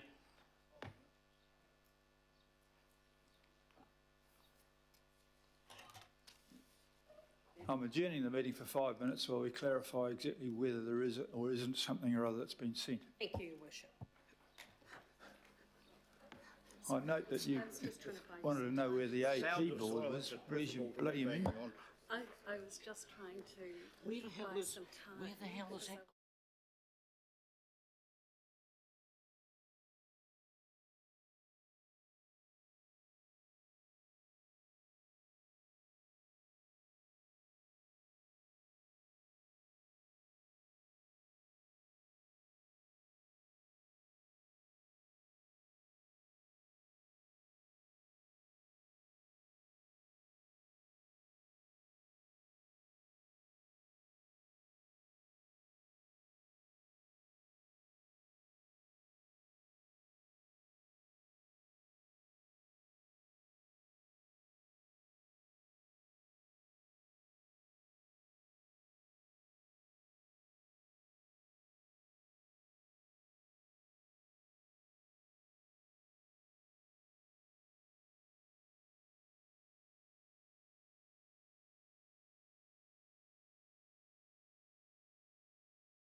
Righto, at the risk of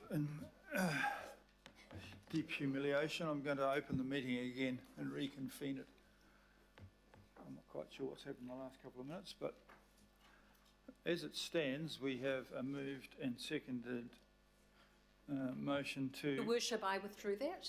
receive the note this report, and that's the only live thing I've got at the moment. If I can perhaps try and assist the meeting. So I'm aware of an amendment coming seeking to defer the item. My advice is that that should be considered when we get to the item in the confidential section of the agenda. That's a good idea. The Chair is accepting of the fact that there will be such an amendment and that it will be debated at that point. It does give rise to the possible need for advice, which will only be able to be given in confidential, so that's why it needs to be done there. So my suggestion is that the Mayor put the motion to move to deal with this item, and then we will move into confidential. Now, to complete the vote we started several minutes ago, to note the information contained in this report and that the report is confidential due to the commercial aspects of the council's car parking operations, not sale, in the report. All those in favour, please say aye. Aye. The contrary. Carried. Now, no. We now have a motion to move into a confidential. I'll second your move, Mr. Chair. Thank you. To exclude the public from the following part of the proceedings in this meeting and agree that the number of people listed below who are parties to the thing can be present, but you could still have a motion in there to defer if that's what you wish to do.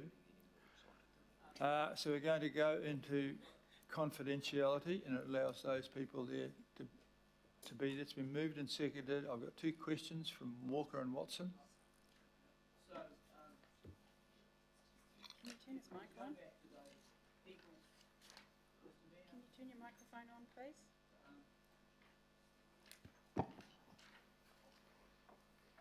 I question whether there is any need for those people to be in the room if it is a commercially sensitive issue, and the commercial sensitivity involves the parties, the other parties, which the point of that is that they are to be allowed to present and then leave. Okay, so they won't be there during the time. You also, Kath Handley from Waiheke has been allowed to present and leave. It's just so that they can come in, but they won't be voting and they won't be there when we have a discussion. And if you defer it, they won't. Nothing will happen. This is the first time I've seen that. You must appreciate that. Possibly, but I mean,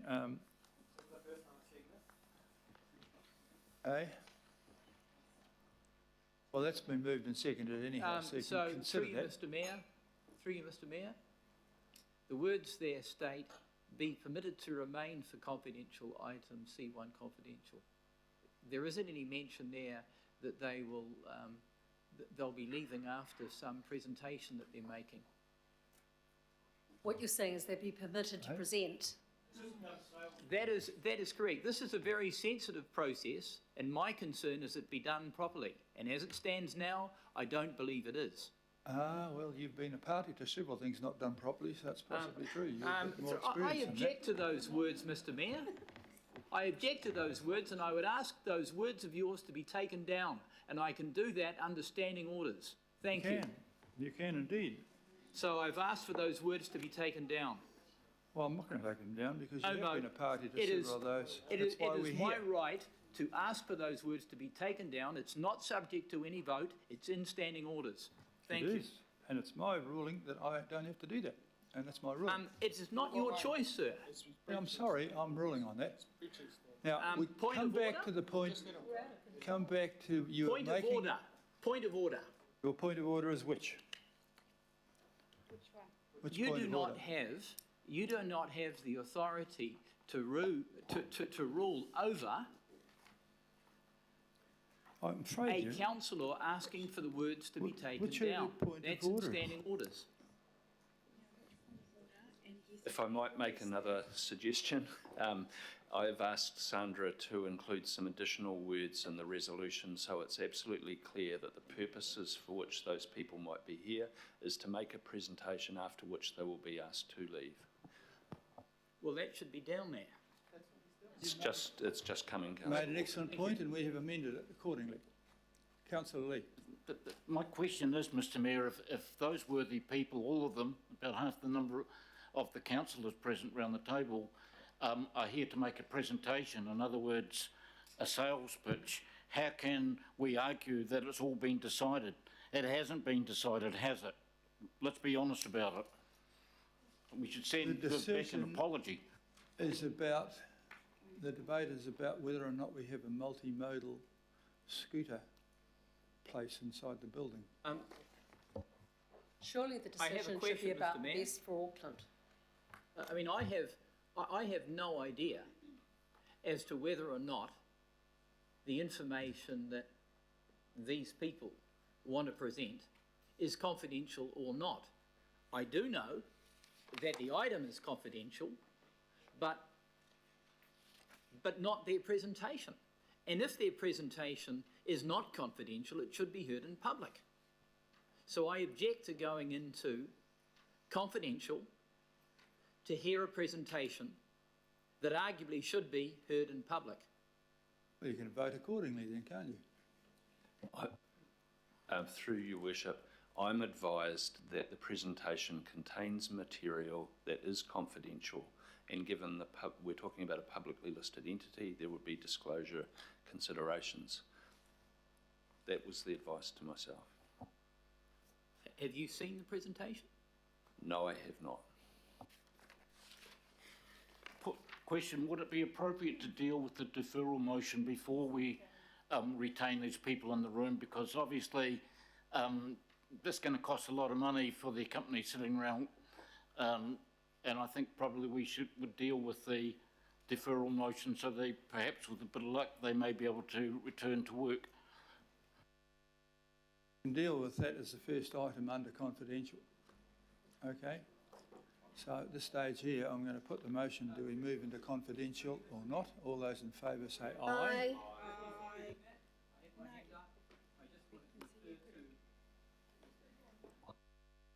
1.4.9, objecting to words. When a member objects to any words used by another member in a speech and wants the minutes to record their objection, they must object when the words are used and not after any other member has spoken. Chairperson must order the minutes to record the objection. Must order. There's no discretion. Thank you.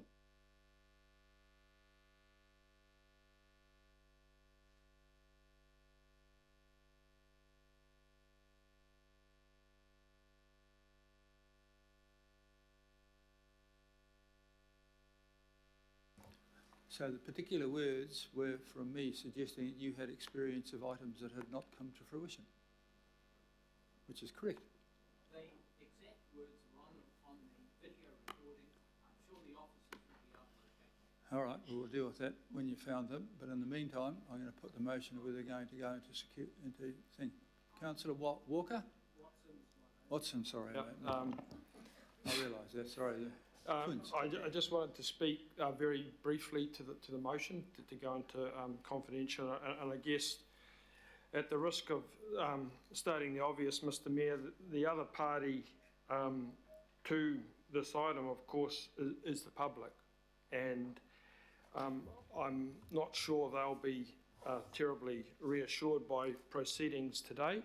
That's hardly been particularly business-like in that respect, especially as it goes to such a an important item. And I would just remind members that this has been has a backdrop of 3 years.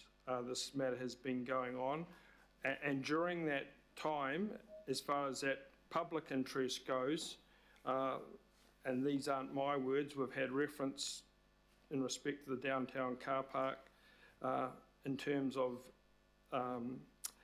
the function served there being an important equity consideration. The city centre is a place for everyone. The downtown is important for the city centre's vibrancy and economy, and the importance of this particular location in that, and the necessity for council to oblige with its public obligation outcomes. Now, I would just say, and I haven't heard any reference to it thus far, given that backdrop, given the heightened sensitivity to this proposal, I'm not reassured with the consideration that's been given to the public interest here. There are certainly elements that are confidential, we agree with that, but as far as informing the public, and given the, the clear confusion around the table to any number of things to do with the proposal we're considering here today,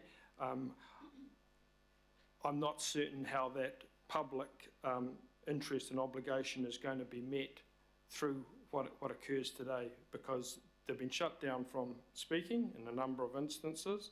They've heard contradictory statements and assurances. They have heard councillors talk about a lack of confidence in the process. So my rhetorical question at the end of all that is, what is going to be done by the organisation to inform and reassure the public, who will be feeling anything but to date?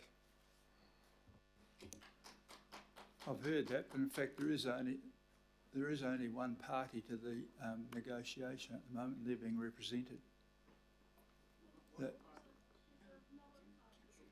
No, commentators are not other parties. Sorry. Yeah, and so the council is a party to the negotiation which started in 2020, which you people approved, and the two parties that are the council and the parties who are going to come into this thing and catch up with where they've got to. That's what happens.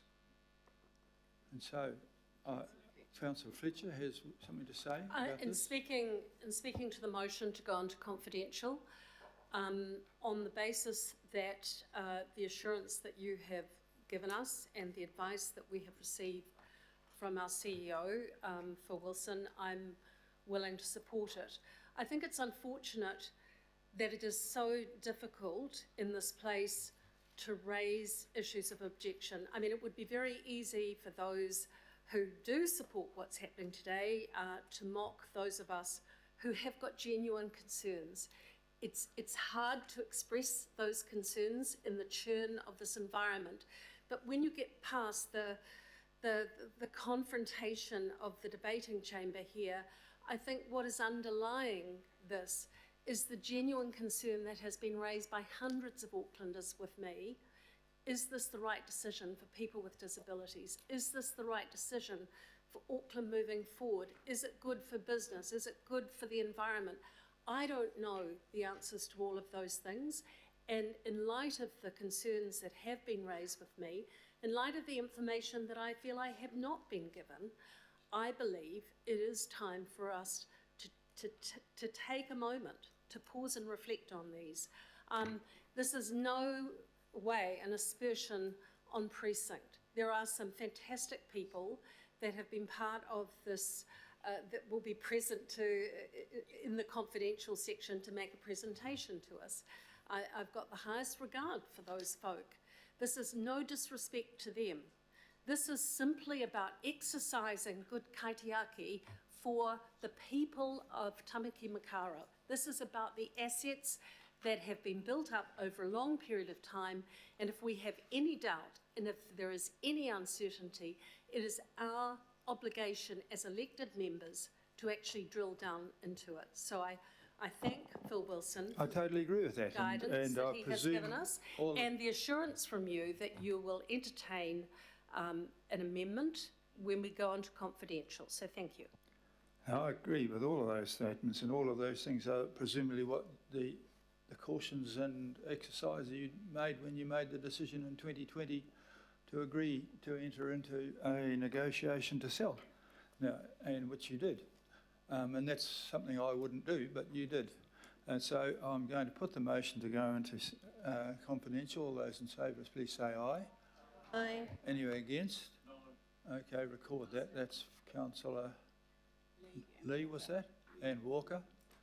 Okay, thank you. It's carried, so we're going to confidentiality, and I would ask the members of the public to please vacate, and those named members in this are welcome to stay and join us, plus any members of staff and organisations, including Kath Handley. Are you quite happy? And I'll ask for those that want to go into. Just take a couple of minutes. So I'm adjourning until we clear the room and get prepared. Thanks.